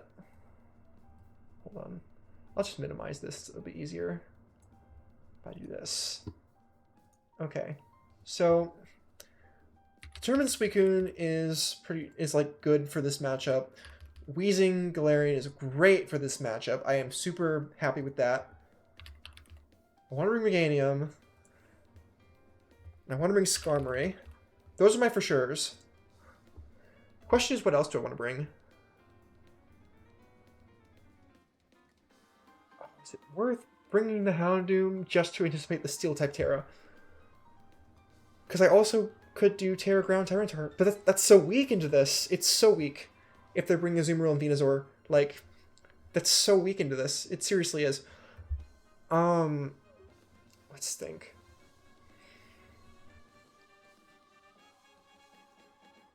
I mean, is Terra Electric actually bad? If I bring Terra Electric again? Because that deals with the Azumarill if it doesn't Terra. But if it Terra Steals, then I'm in a rough spot there because steel resists electric, I believe. Wait, no, it's the other way around actually. Steel does not resist electric, if I am mistaken. Let's see. I'm gonna find like a pure steel Pokemon here. I'm sure there's at least one. Is there a pure steel? Oh, never mind. There's not a single pure steel in this entire thing. You know what? I've been like thinking about it a decent amount. Don't worry about the clavicular thing. That didn't happen. That's not real.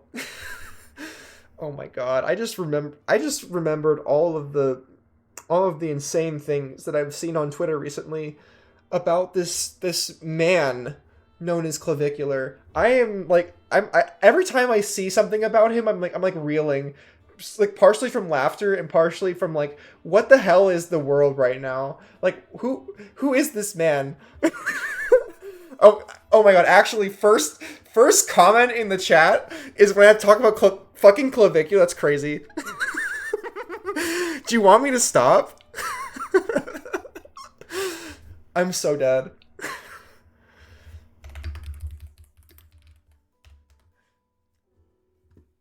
Hate it here. Okay, yeah. Let's look at steel type Pokemon. Like a Oh, you did? Oh my god! I must have. Okay, so I'm seeing chats on my second monitor, and I'm like so locked in on my first monitor. I may have just entirely missed it. I'm so sorry. Hello, B. It's good to see you again. It's good to be back. Actually, I'm like psyched that I'm streaming again. I got out of the habit for like a long time, because it's like I get into like I was doing a whole thing where like I was scheduling my times to game, right? So I was gaming. Oh, you're fixing your PS4 controller. Very cool. You're like going inside and like actually are you messing with the joysticks or like the battery or what? Wait, it does battery, but it's rechargeable. I don't know. Tell me more.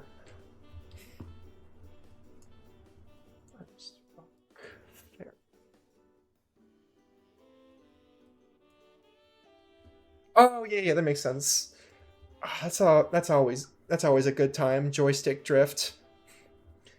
Yeah, it's once you've done it once, it's not like a super crazy thing to fix joystick drift, but it'll eventually go back probably. Yeah, that's so real.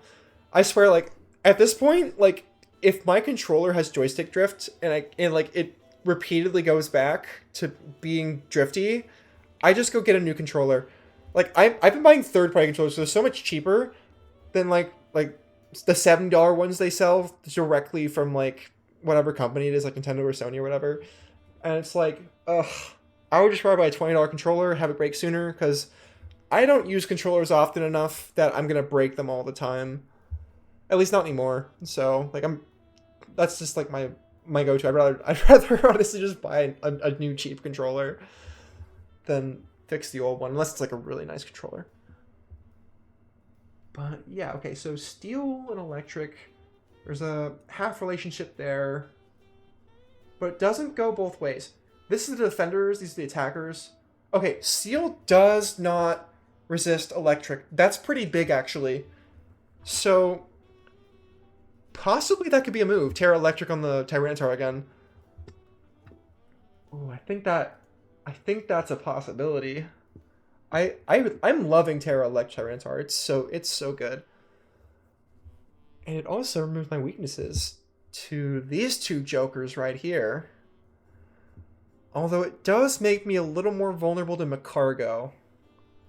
Because then I can, like, I don't have any resistance to its rock and fire type attacks anymore. Specifically Heat Wave. Although Heat Wave wasn't doing too much damage-wise. That was more scary in terms of, like, the burn. Because the burn is not good for keeping my attack up.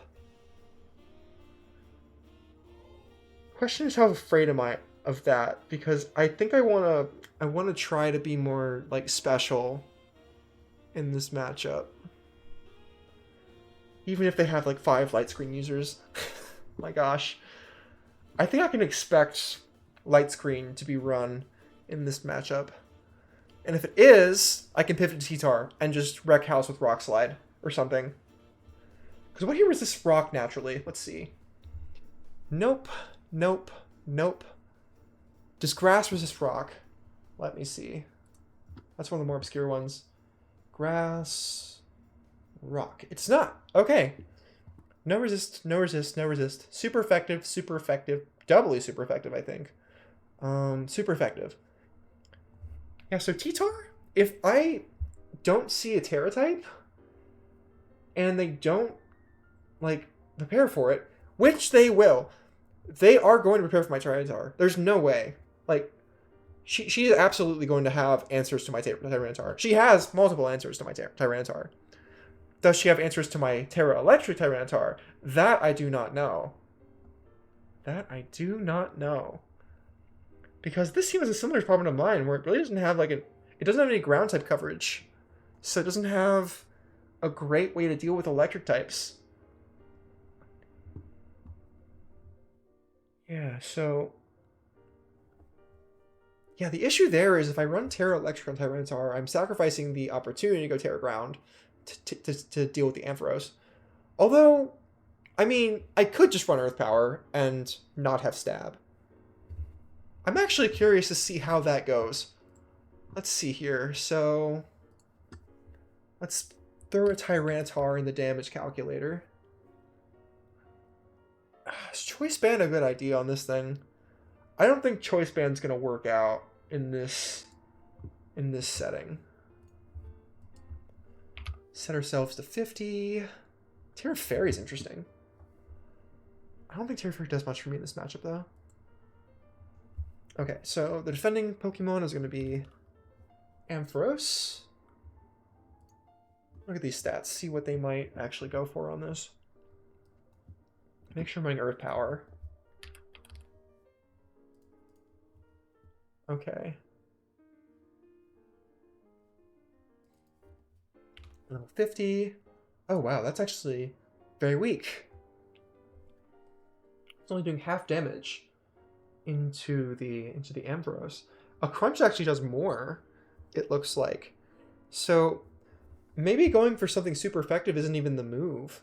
So I think Terra Ground is kind of fallacious thinking that I have to have a super effective move for everything. Because that Earth Power is not doing hardly anything. It's also special. And I think that's a difference maker. Because Tyranitar's special attack is not nearly as high as its attack. Let me replace Earth Power with Earthquake and see if anything changes. Oh, never mind. Okay. So, Earthquake, that's even with spread damage, it's doubles. Okay, never mind. So in doubles, it's not going to KO. And I want to, if I did this, I'd want to make sure I had either Togetic or Skarmory next to me. Probably Skarmory. Although, I mean, honestly, do they have anything to do with Togetic? Now that I think of it? Hold on. It's Fairy Flying. Macargo can deal with it with a Rock Slide or something, probably. Let me see if it gets Rock Slide. I'm sure it gets Rock Slide. But it's not going to be that strong, because look at its attack. That's so low. It needs a special attacking Rock-type move. Does it even have that? Okay, Rock Tomb, Rock Blast, Power Gem. Okay, Power Gem would probably be its move. In that sense, Togetic might die to that. I'd have to check that. That's another calculation I need to do. Let's see.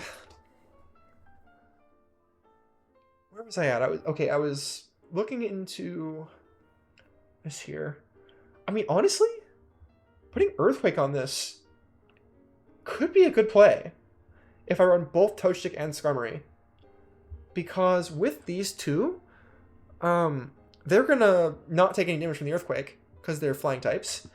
And yeah, well, Venusaur also has options, I guess, against Togetic. There's Venusaur, there's Ampharos 2.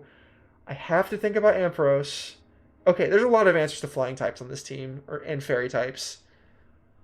So that may not be the move, especially if they have either of these guys in. I may be in rough spot. I don't know. Think about it. Okay, so I mean, it's gonna be a 2-hit kill anyways, but the spread damage could be useful. Let's see what else this thing can do damage. Oh wait, this is a blank set actually. I haven't added any EVs to this. What if I max out defense? They would not max out defense, but even if they did, it's going to be a 2-hit KO onto the Ampharos. Either way. And I get to have free damage on the other Pokemon. And considering they're probably not running Noctowl against me, that's a possibility. I'm kind of digging that as an option. Running the Terra Electric Tyranitar again. Use Thunder Punch, deal with the Azumarill. And if it goes Steel, we have Earthquake. Ooh, wait, yeah, okay. It's coming together. It's coming together. Okay. So that's the T-Tar usage. Okay. So we run Thunder Punch again. We run Earthquake.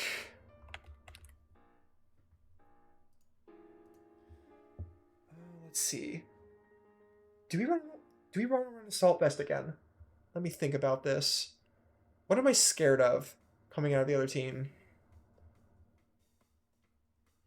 Does Cargo get Earth Power? I mean, in Sand, I'm not sure how afraid I am of that, because, at least on T-Tar, because it does get Earth Power, okay.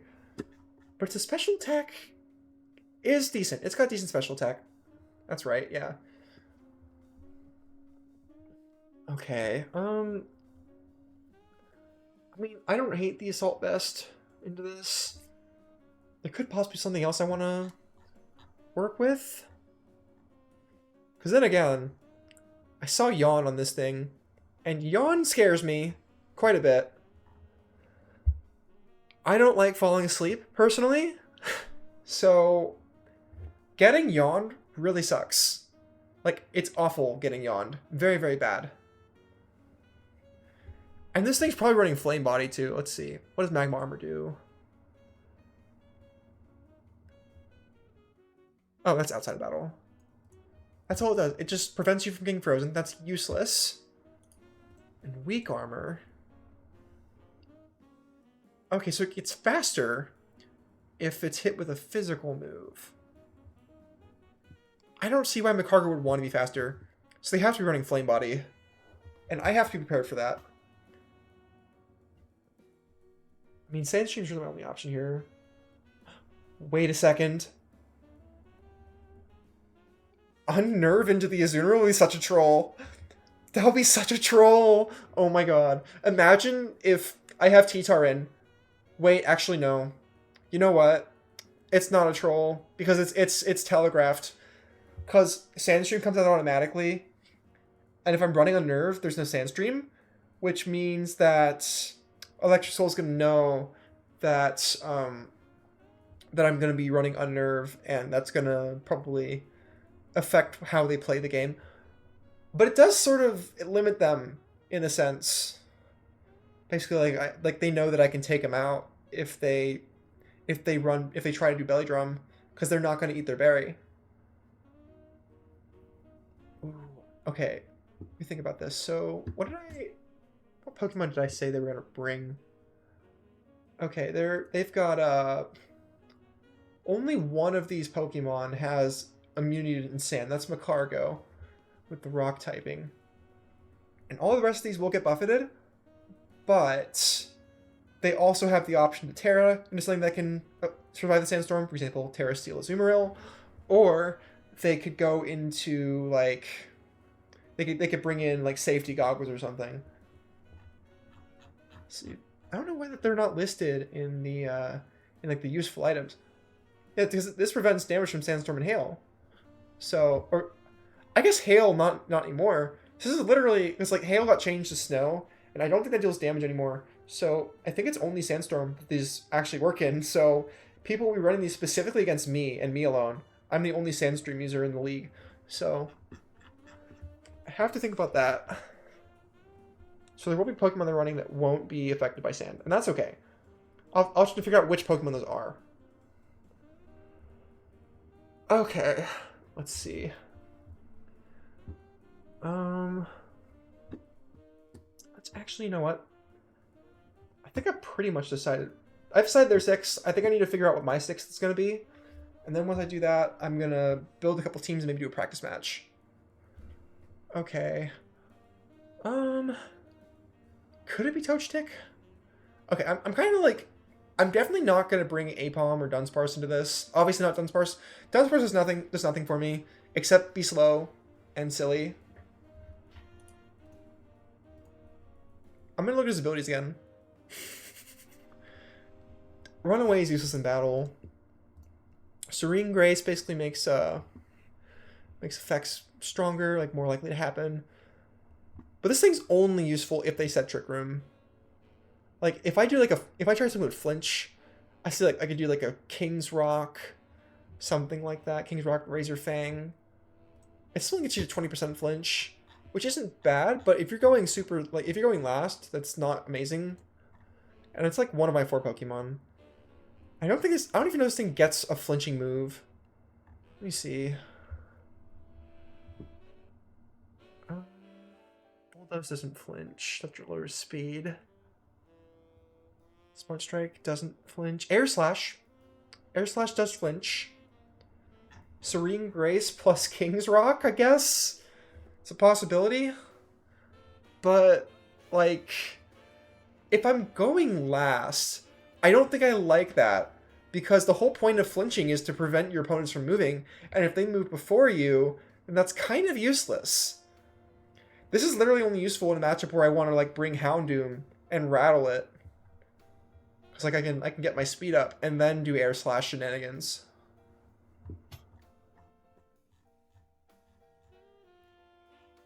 Like, I don't know. But then, wait. But then I couldn't even do that. Because I'd have to swap out Serene Grace for Rattled.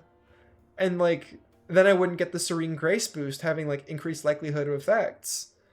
So that sucks. Yeah, Dunsparce isn't going to do anything. There's no reason to bring that. And Apom will literally just be there for taunt and fake out, which, like, fine. Like, that's okay. But I already have Weezing and Skarmory in the lineup, and I think they both get taunt.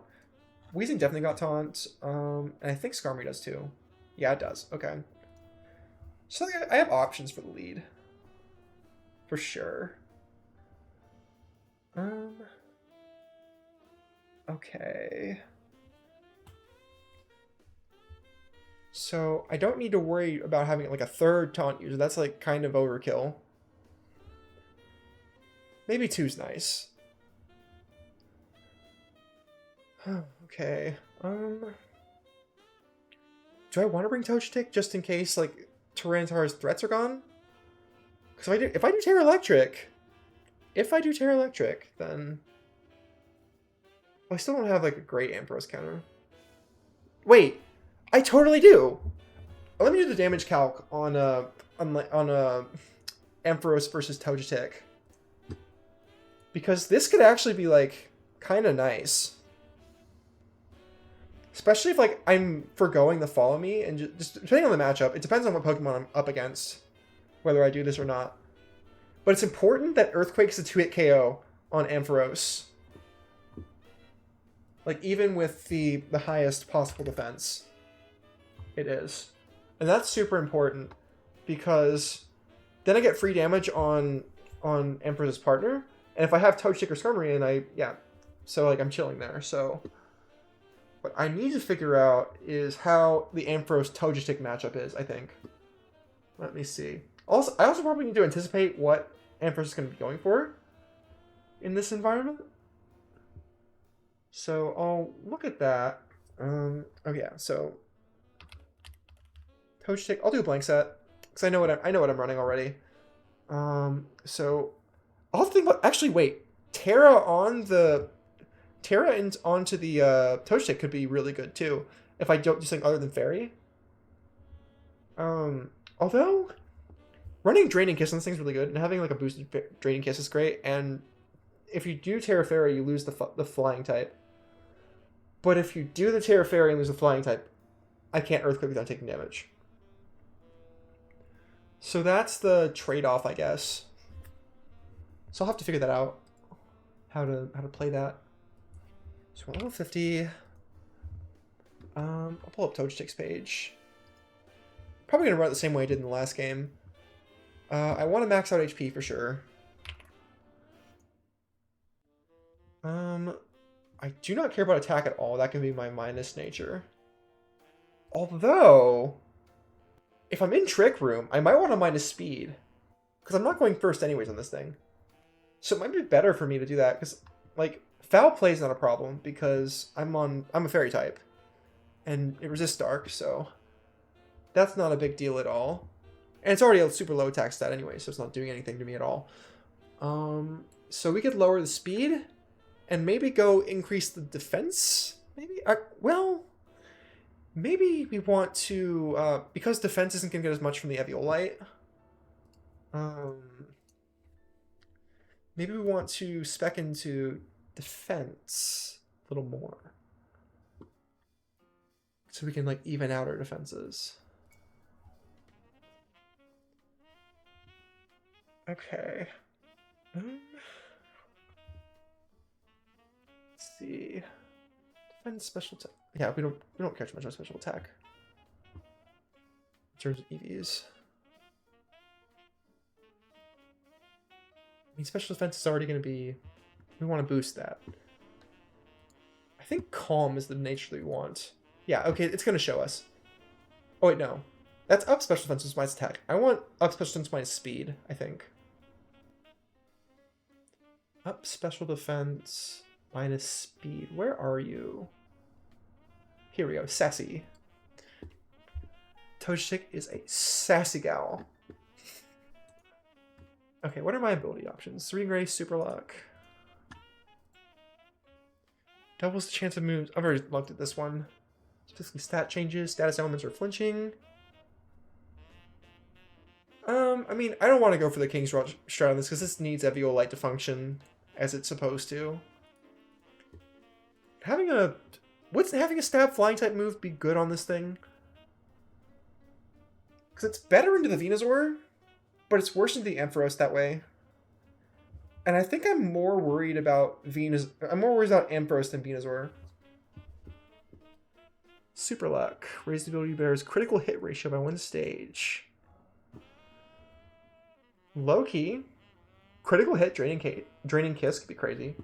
I think that might be the way to go. But I'm not super worried about moveset at the moment. I just need to do this damage calc.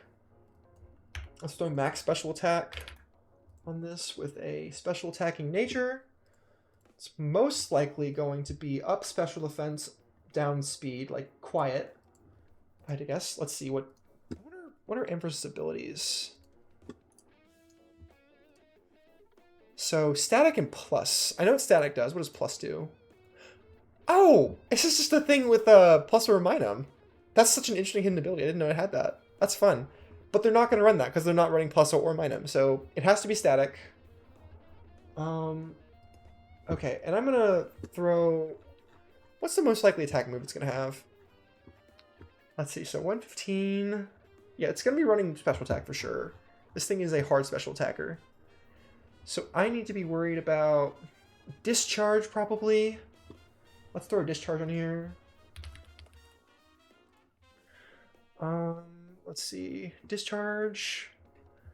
Volt switch, maybe? That's actually a special move. For some reason, I always thought it was physical. That's so odd. Okay. Thunderbolt is a threat. For sure. I don't know why Ampharos would want to run Volt Switch. Or maybe I do. I don't know. Maybe it wants to run Volt Switch in the case that I have Earthquake on Tyranitar? So I guess I'll throw it in there. Volt Switch. Other moves. Electro Web. They're not going to run Electro Web. Do they have a rain mode? Hold on.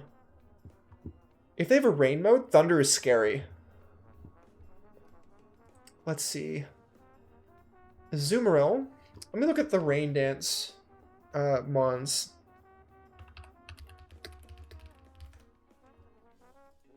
Show me the Carfax. Okay, Venusaur does not get Rain Dance, as expected. What does?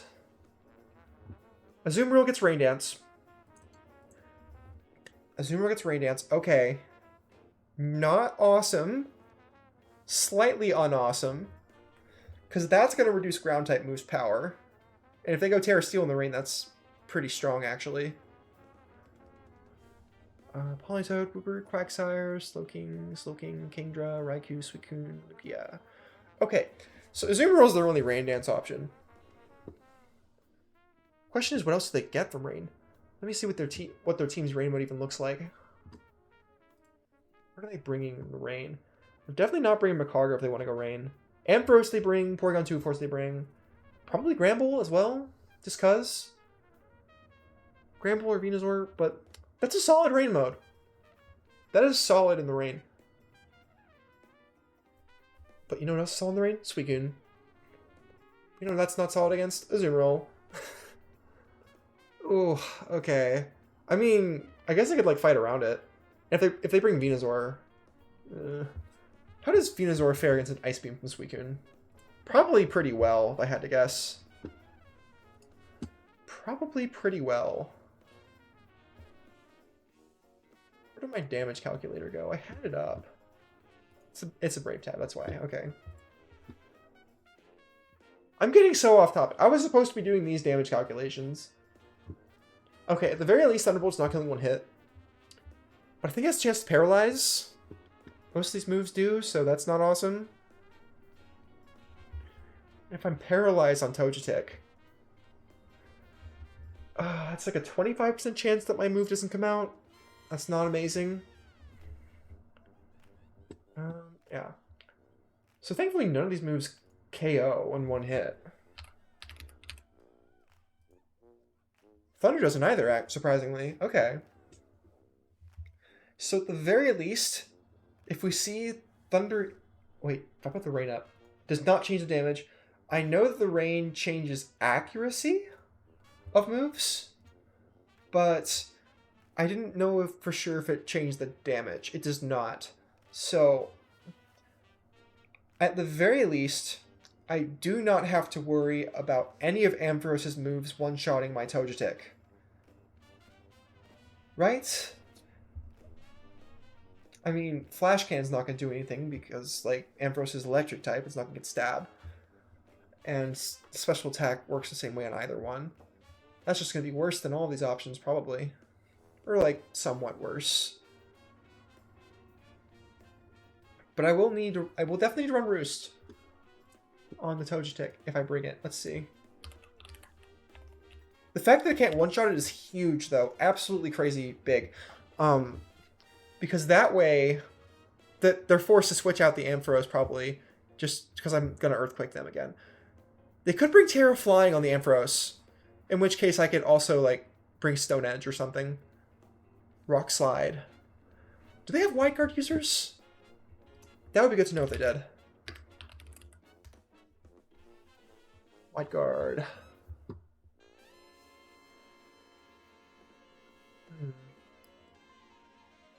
Okay, that's going to be a no. Although I'm looking on here, I don't see Mantine. Because I know Mantine gets Wide Guard. So why isn't that showing up, actually? Is this not like perfect for every single generation? Oh, weirdness. Okay.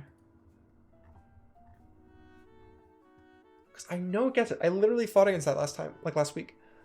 So I don't know. Okay, let me see. What's I doing? I wonder how it appears in my Discovery.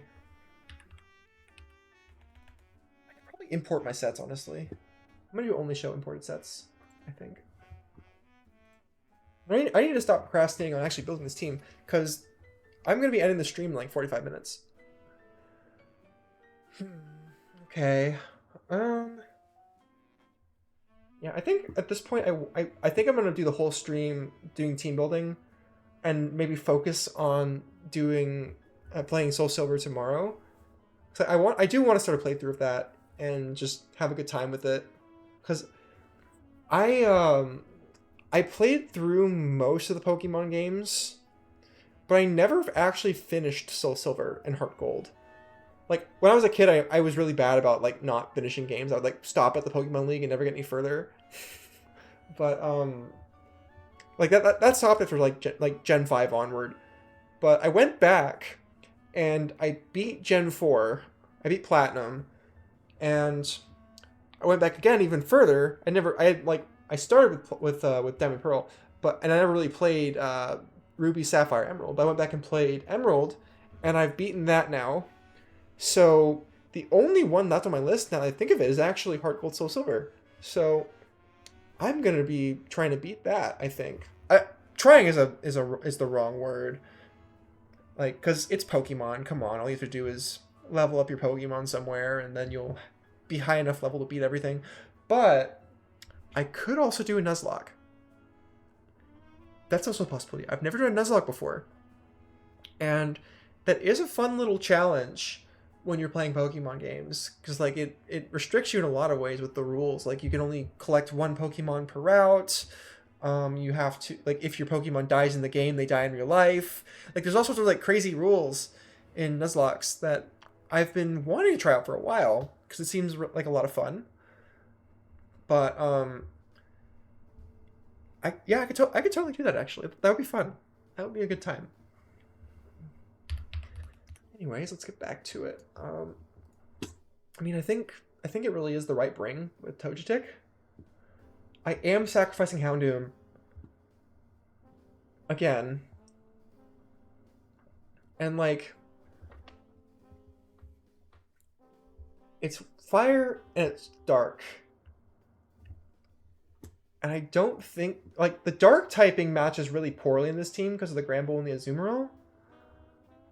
And so that's not amazing. And I also have Tyranitar on the team, which is a dark type, which I've only just now put together. I have two dark types on my team in Tyranitar and Houndoom, and they kind of overlap each other in terms of roles. But also, the thing about Houndoom that makes me question whether or not I should bring it is it's one of my two special attackers. Like, decent. It's actually my strongest special attacker, I believe. Like this 115 or 110 special attack is really good. And I'd be missing out if I didn't bring it. And it gets taunt. Honestly, because the Tyranitar may not be my primary guy in this matchup, I may want to decentralize a little bit. In fact, now that I think of it, do I even want to bring Suicune? I have to think about this. Because Suicune is not super strong on the special attacking side of things either. So it's more there to be bulky and be water type. Which wait, if I don't bring Suicune, I have no Macargo answer, I don't think. Let me see what my other guys are. Yeah, Weezing doesn't do anything. Meganium dies instantly. Skarmory dies instantly. T-Tar. It's something. It's rock type. It's okay.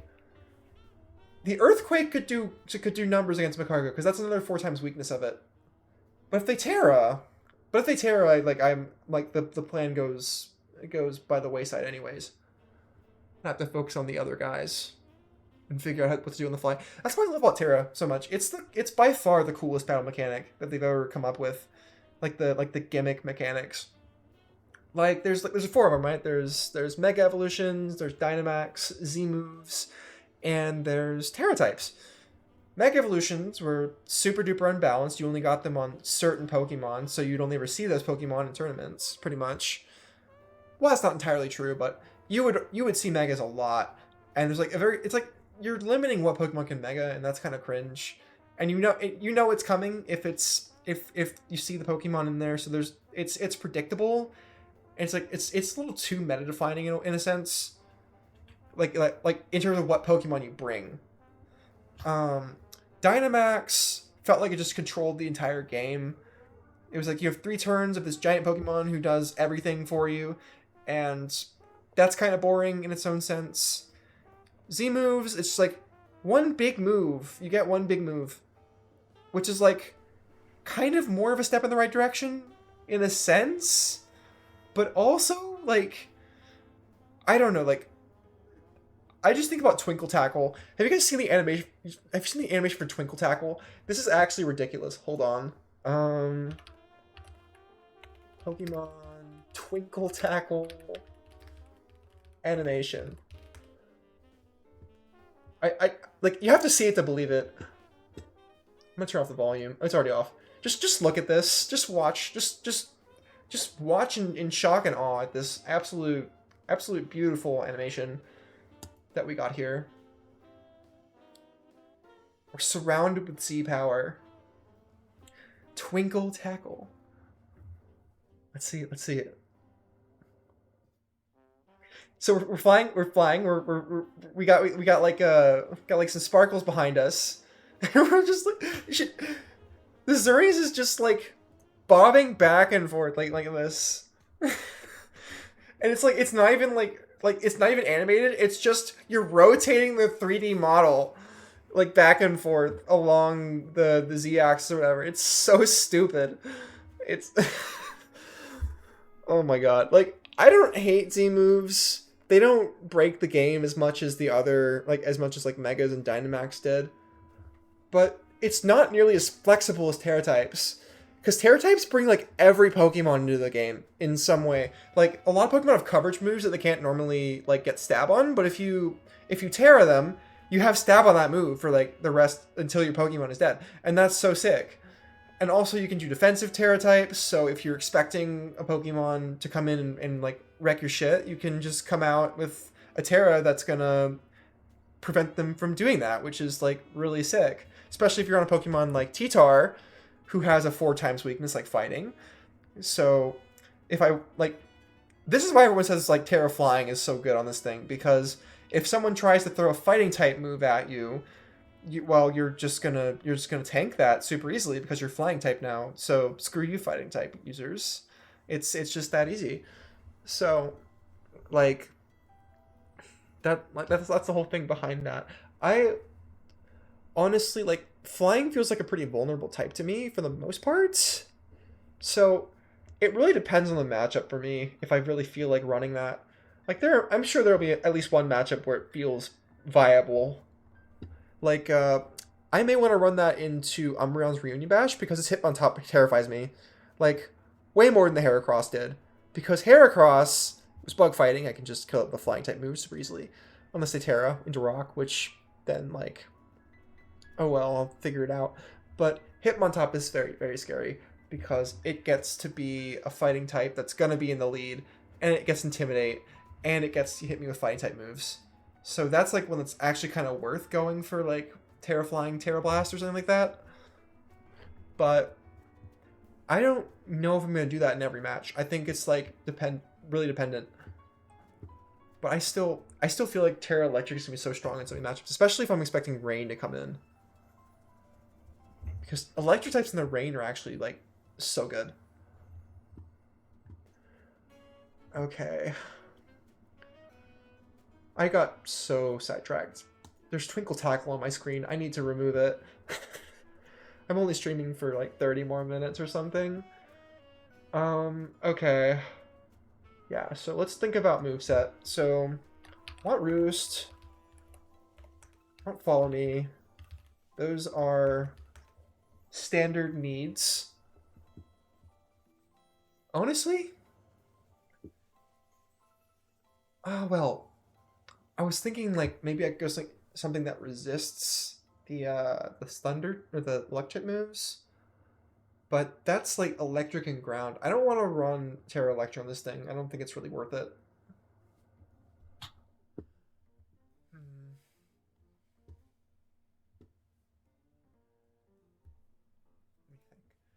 mean, Draining Kiss is right there. It's not bad. It's an option. I swear I do this every time. Let me actually...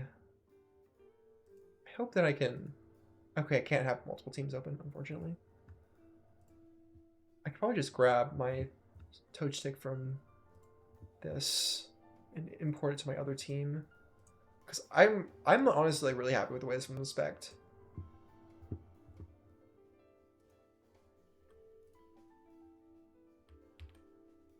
Import Oh my gosh, it didn't copy.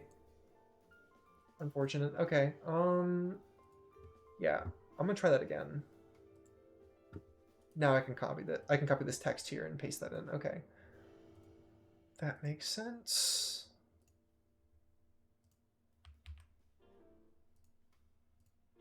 Yeah, okay. So that was my full thing.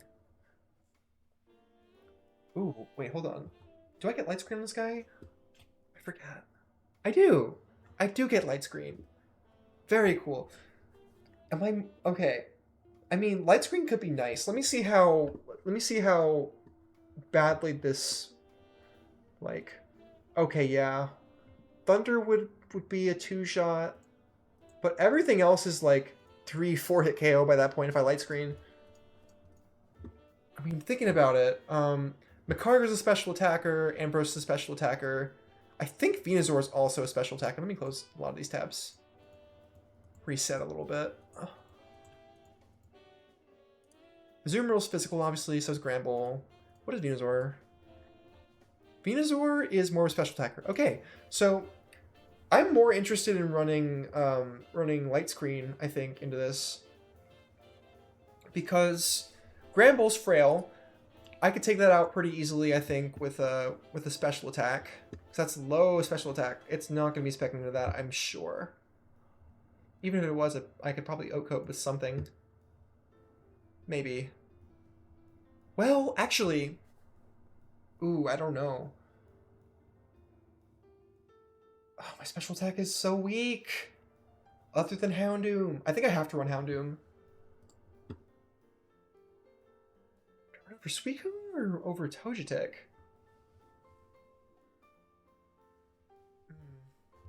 Because I'm running Suicune to deal with Makargo, obviously. But I also have T-Tar to deal with Makargo. That's like another possibility.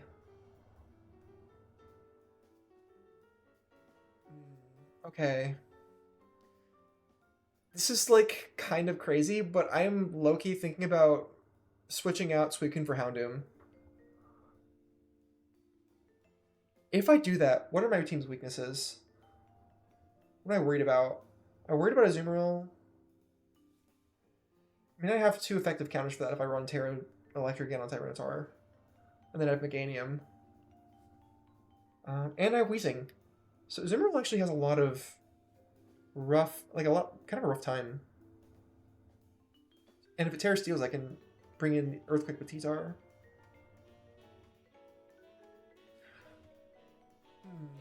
Okay.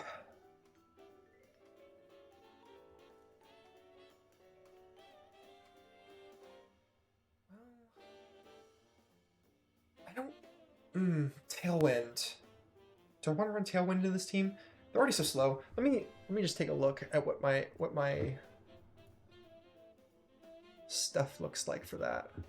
Look at our base speeds. 30, 45, 55, 50, 80, 60. So literally the only Pokemon I have to worry about in any capacity outspeeding me is Venusaur. At least if Chirp Cream is not applied.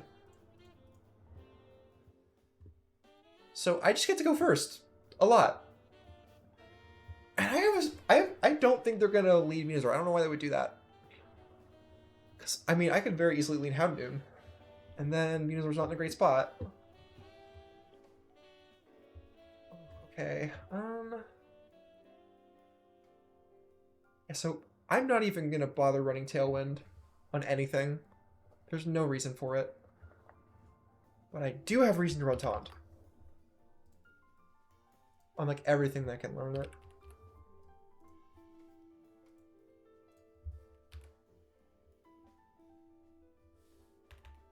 Oh yeah, that's right. I was thinking about removing you, wasn't I? I have other tanky options. Is tanky water gonna be super good for me? Wait a minute. Hold on. I just had a crazy cook. Look at all these guys here. We've got water type. We've got grass type. We've got electric type. And we've got fire type. There's a type in this game that resists all 4 of those things. That's right, it's dragon type. How useful is that? We also have Granbull, which is fairy type. That defeats dragons, and Azumarill has fairy options. It's a fairy type. And Porygon 2 is probably going to be running an ice type move. Either Ice Beam or Icy Wind. I don't know what they're going to go with yet, but that also is not great for dragon types. So I had a thought, and now it's gone. But yeah, okay. I mean, it's not like an awful... It's not an awful pick. Especially with this, like, Suicune, if I run that. Usually Dragon's pretty good in that, because it's, like, it resists grass and electric. I don't know if this gets any Dragon-type moves, though, for coverage. Not like it would need them. I guess Hidden Power. But I mean, like, that's only 60 base power. It's not stab. So I'm really not super... Wait, so we can get Sandstorm? What? Wait, that's crazy. Okay, we're gonna drop that out. We don't need it. Okay. Is that in the useful moves? No, it's just been moved to the top because I added it for some reason. And now it's gone. Goodbye. Didn't ask.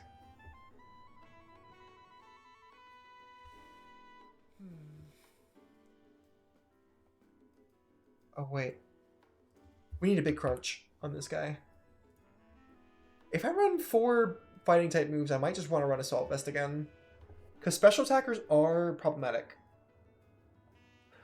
But then again, if I'm worried about the fairy type attackers doing physical things to me, like, that would be a problem that I would need to do with defense. Let me see what my defense is. Base 110. Not too bad.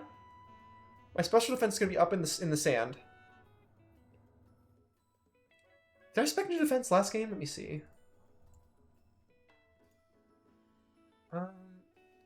I went all in on attack last time. I don't actually know if I want to do that this time around. Let me see what my... oh, wait. I took down the Tyranitar versus Ampharos one, I think. Let me just see how that looks with my attacking version versus my defensive one. I'm gonna... That's Suicune. I got the wrong one. I think I want this. Yeah. So I'll import this into damage calculator, and I'll also import... I'll make an Ampharos real quick. Just what I kind of expect, what I would do for it. Let's see, so... I am Electric Soul.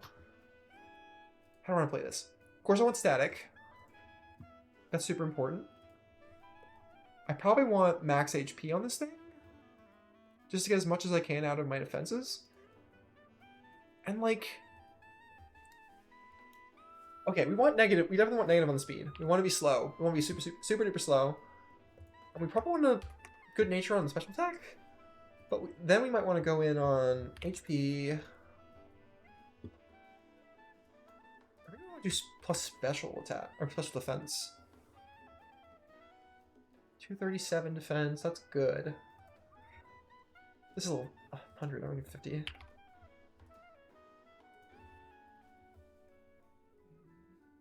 Why do I want to invest in EVs in on this? I want to test full attack on this thing, but I don't know if I would actually go full attack. Because if I'm Ampharos, my thought is I'm trying to get Suicune out of the game, and I'm trying to get these flying types out of the game. Skarmory, you don't need much to take that out on the specialist side, I don't think. Let me actually test that. But before I test it, I need to make the Ampharos build. What am I doing? Oh my god. Okay.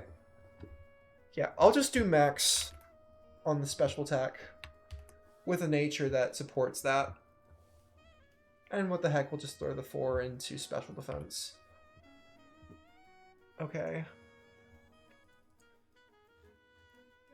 And what moves am I afraid of? First of all, status moves. Cotton Guard raises defense by 3? Oh, wow. I wasn't aware of that. Oh, that changes things. That changes things a lot. I might need to taunt the Ampharos, so it can't do that. So, okay.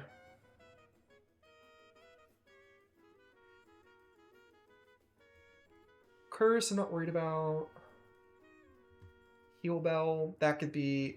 Well, am I really going to be flicking status? Do I really have much for that? I mean, I guess Houndoom could burn something.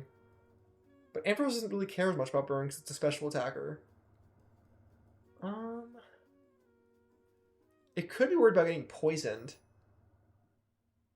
But I mean, honestly, poison's probably not the worst of the special conditions you can be under. Okay.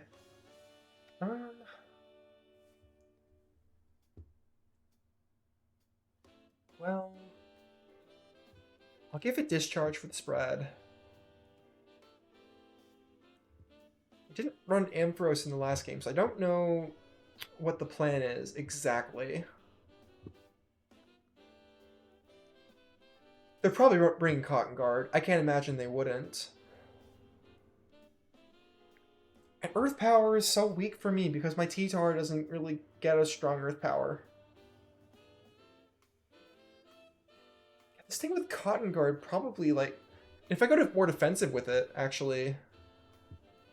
I don't even know if I need to. We'll see. I can alter the build in the thingy do. It's not that big of a deal.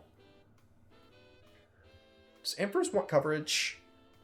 It probably wants coverage in case it doesn't have anything to go against. It probably also wants a single target electric move. I'll give it a Thunderbolt. And then maybe, because it's dealing with these two right now, it's dealing with Suicune. What else would it want? This could very heavily depend, be what its Terra type's dependent on, what it goes for here. I'm worried about special attacks, so not physical. Dazzling Gleam for extra fairy. I don't know why they would want that. Especially if I run Wheezing or Skarmory. Discharge. No, I mean, already have that. Dragon Pulse. Would this thing want Terra Dragon? I struggle to see a reason why you would use Terra Dragon, Dragon Pulse. Because it's not like Dragon type's doing anything to my team. Electro Web, no. Focus Blast, don't think so. Got hidden powers here. I mean, don't really need to worry about that, I don't think. Meteor Beam. Oh, interesting. It's rock type. I mean, you're doubling up on type coverage there. I don't think you need that. There's nothing on my team that, except for Houndoom, I think, that doesn't take super effective damage from electric. That does take it from rock.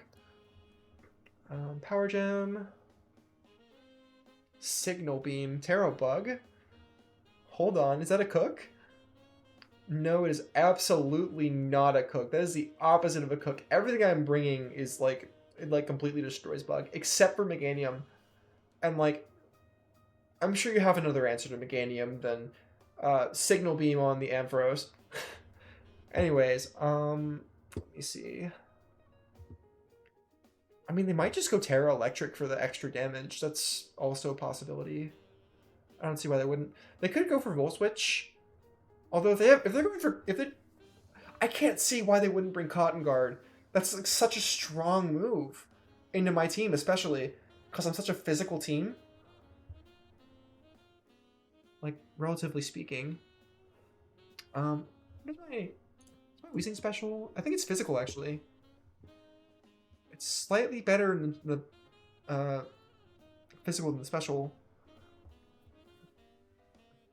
So, I mean, if I'm being completely optimal about damage, I would probably go physical, but because I have good physical damage on my Tyranitar, this thing's basically a mixed attacker. It's only slightly lower on special attack, so it might be worth going for more special attacks on this guy instead.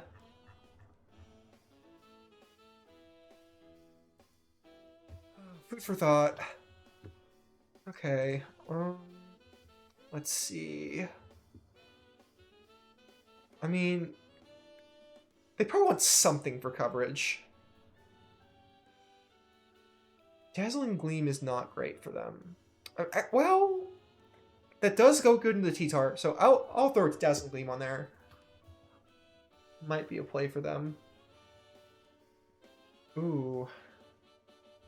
Air Balloon on the Ampharos. That's an interesting one. Does Air Balloon pop in sand?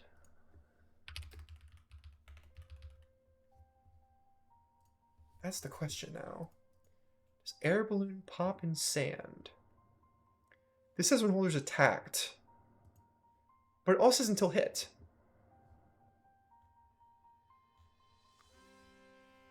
Let's see. The ground type moves and several related effects. Does not make the holder ungrounded when ground is in attack. Oh, interesting.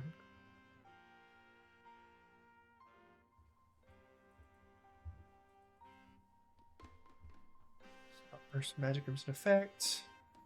Where's magic room? Psychic type move. Suppresses the effect of all items held by Pokemon on the field. Interesting. But this is Gen 3 onwards. I don't have to worry about this time around, thankfully. But it's an interesting one, for sure. Doesn't seem super strong, honestly. Unless there's a specific item you want to shut down. But, like, that's what Thief is for, if you have it.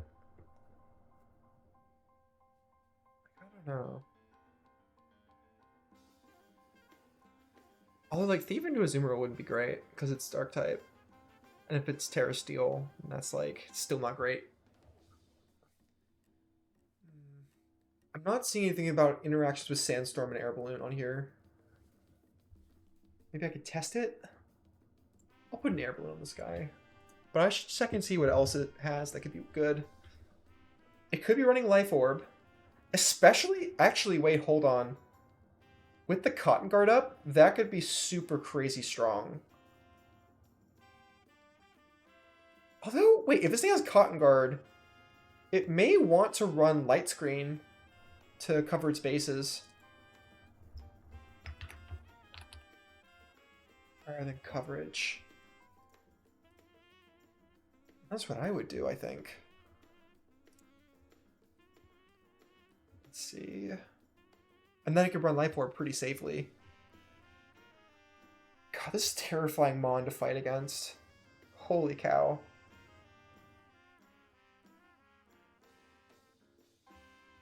Okay. The only thing about it is that it's set up, so it needs to choose between Cotton Guard and Light Screen, so it's like I'd have to guess, probably. And there's also the option of, like, maybe trying to poison it with Wheezing? Question is, do I want to do that with, like, with a Toxic or a Sludge Bomb? I think Sludge Bomb badly poisons. But it might just be a regular poison, unfortunately. Let's see. Yeah, it's 30% of poisoning, not badly poisoning. I wish there was a move that could badly poison. Sludge Wave is strong, but, like, its only secondary effect is poison, like, on a 10% chance, and that's not very good. Oh, didn't mean to close that. Oh well.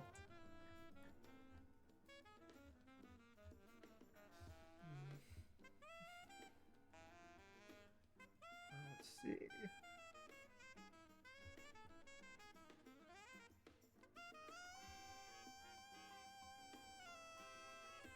Belch, maybe? Belch could be fun.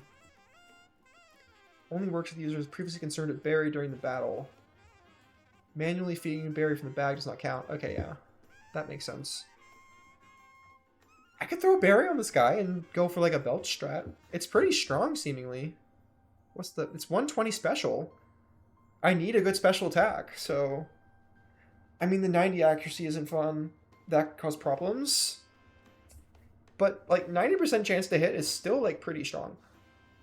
It's just that the consequences of missing are also so crazy.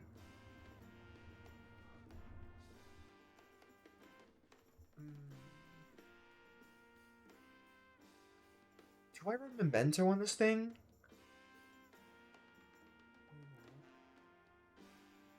What threat am I shutting down with Memento? Probably a Azumarill if I had to, or Granbull. One of those two would be the biggest threat. Because nothing else really scares me in terms of attacking. Ampharos too, though. High key. Forcing this thing to set back up would be nice.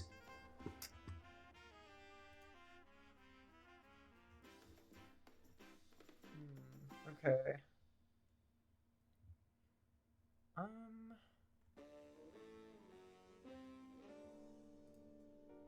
The exact same stats. Oh, this is even Galarian using. Fairy Wind's no good. I don't think that really has any good secondary effects, does it? Yeah, it just deals damage with no added effects. That's very not good. No reason to ever run that. Strange Steam. What is Strange Steam? May confuse opponent. Is confusion really that good though? Like, I feel like I'd rather have like if I'm running confusion, I would want to do like para confusion or something like that. I want to double up on effects. I don't know if confusion poison, especially if I'm trying to do it from the same source, is amazing. Although the fairy coverage do anything for me in this matchup? Not really, no. I don't think there's much point to doing fairy.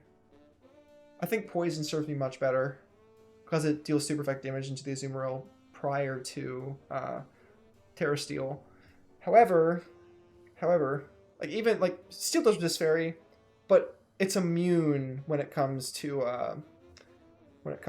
Terra Steel on the Azumarill. That's got the poison immunity, so I may want to run extra coverage for that. It also gets Will-O-Wisp, actually. Hold on. God, so much good support on Weezing. I love Weezing. Galarian Weezing specifically is very great. I'm a fan.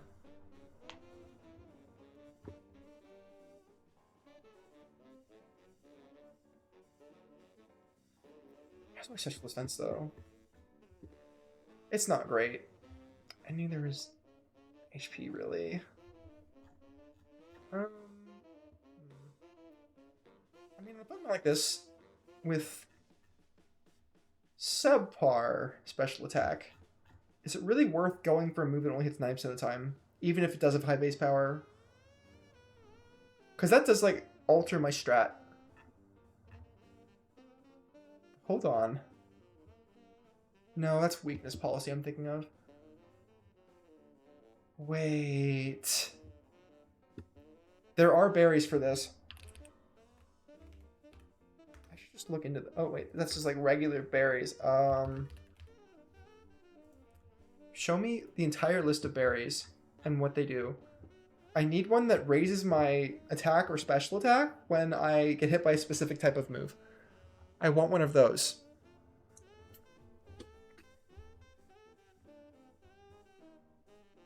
There's also like the halving damage ones from super effective moves. So that's a possibility. I'm not worried about getting hit by steel type moves. Okay, Poison Fairy, what am I afraid of? On this. I'm afraid of steel, I'm afraid of psychic. Am I going to be seeing either of those things? No, definitely not on this matchup. Unless they decide to go something crazy, in which case, maybe I will. But I don't think super effective berries are super plausible for this. Raising attack.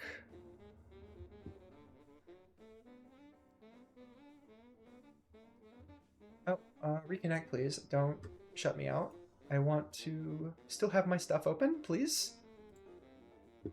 Please and thank you. Reconnect.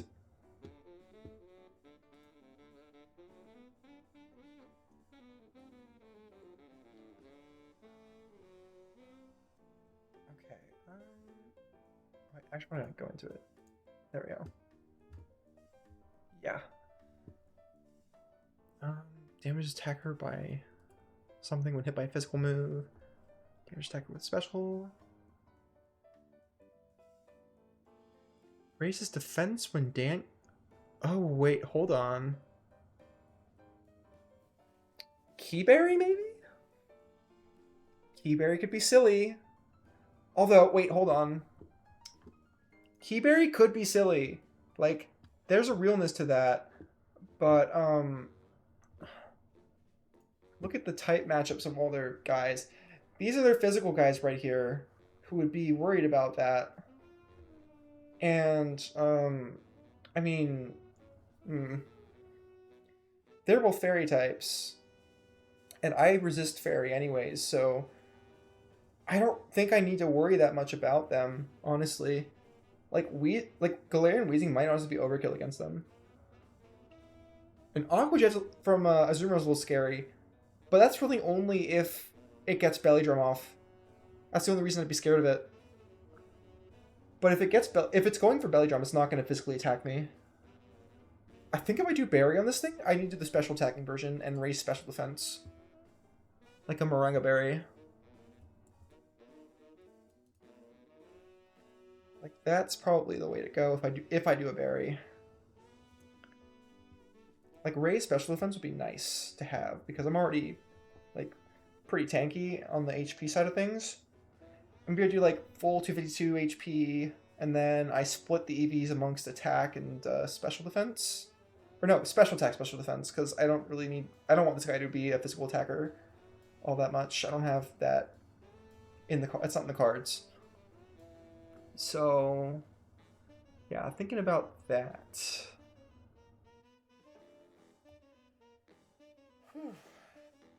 Man, racking my brain over all this. It's kind of hard, actually. I'm wondering if I'm even gonna have time to get to do Soul Silver this week. Maybe I do like more streams or something. Maybe after the match I'm definitely gonna do some Soul Silver after the match. That's definitely in the cards. But beforehand, I might be just locked in on this, on team building, because this is like so much work, actually. Just like thinking about all the angles.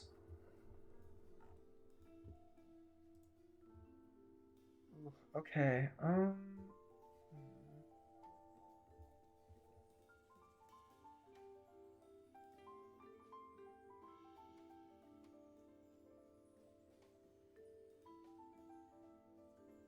think tentatively, I want to use the Houndoom over Suicune, maybe? But, oh, I don't know, though. Oh, it's hard. It's so difficult. Because I need to specially attack some things. But, like, I'm taking regular damage from both the Azumarill. I'm taking regular damage from Granbull. I'm not taking regular damage from Azumarill if it Aqua Jets me. And I don't think my physical defense on Houndoom is very high. Oh yeah, that's abysmal. That's horrifyingly bad. I would need to run Sash on this thing if I brought it at all.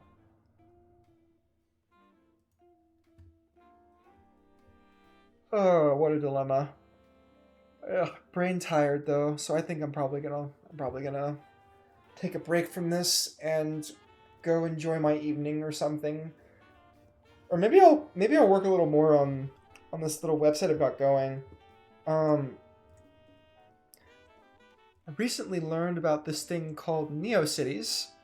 It's basically the scratch.mit.edu of websites.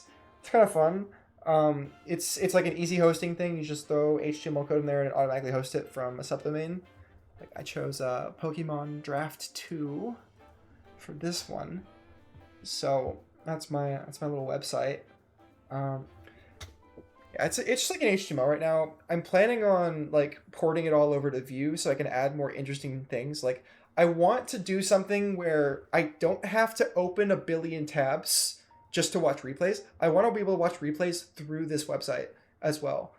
Like have them recorded here. People like sort by teams, stuff like that. Have like separate pages for everybody. Maybe even do a thing with the battle calculator where you can like pick teams, like pick Pokemon, make exports and stuff like that. That could be fun because I did find a little little thing that I can use to set up a Pokédex on a website directly for Pokemon Showdown. Actually, very nice. It's a nice little thing. I wanted to do one for like movesets as well, but I could not make heads or tails of their records for that. So it would probably just be like making the import, like the exports with whatever moveset you want, or maybe no moveset at all, as long as like the Pokemon and the abilities and stuff are there. But yeah, looks like it's 9:30, so I believe that's going to be the end of the stream right there. So yeah, for everybody who tuned in, thank you so much for watching. It's been nice to just get on here and yap again for a little while. Talk about stupid stuff like Pokemans. So yeah, thank you so much for watching, and I hope you all have the great rest of your day. I'm gonna be, also, I'm doing streams tomorrow and Thursday as well. Thursday's the night when I'm gonna be having the actual match, so you can look forward to that. And okay, that's all for news. Goodbye.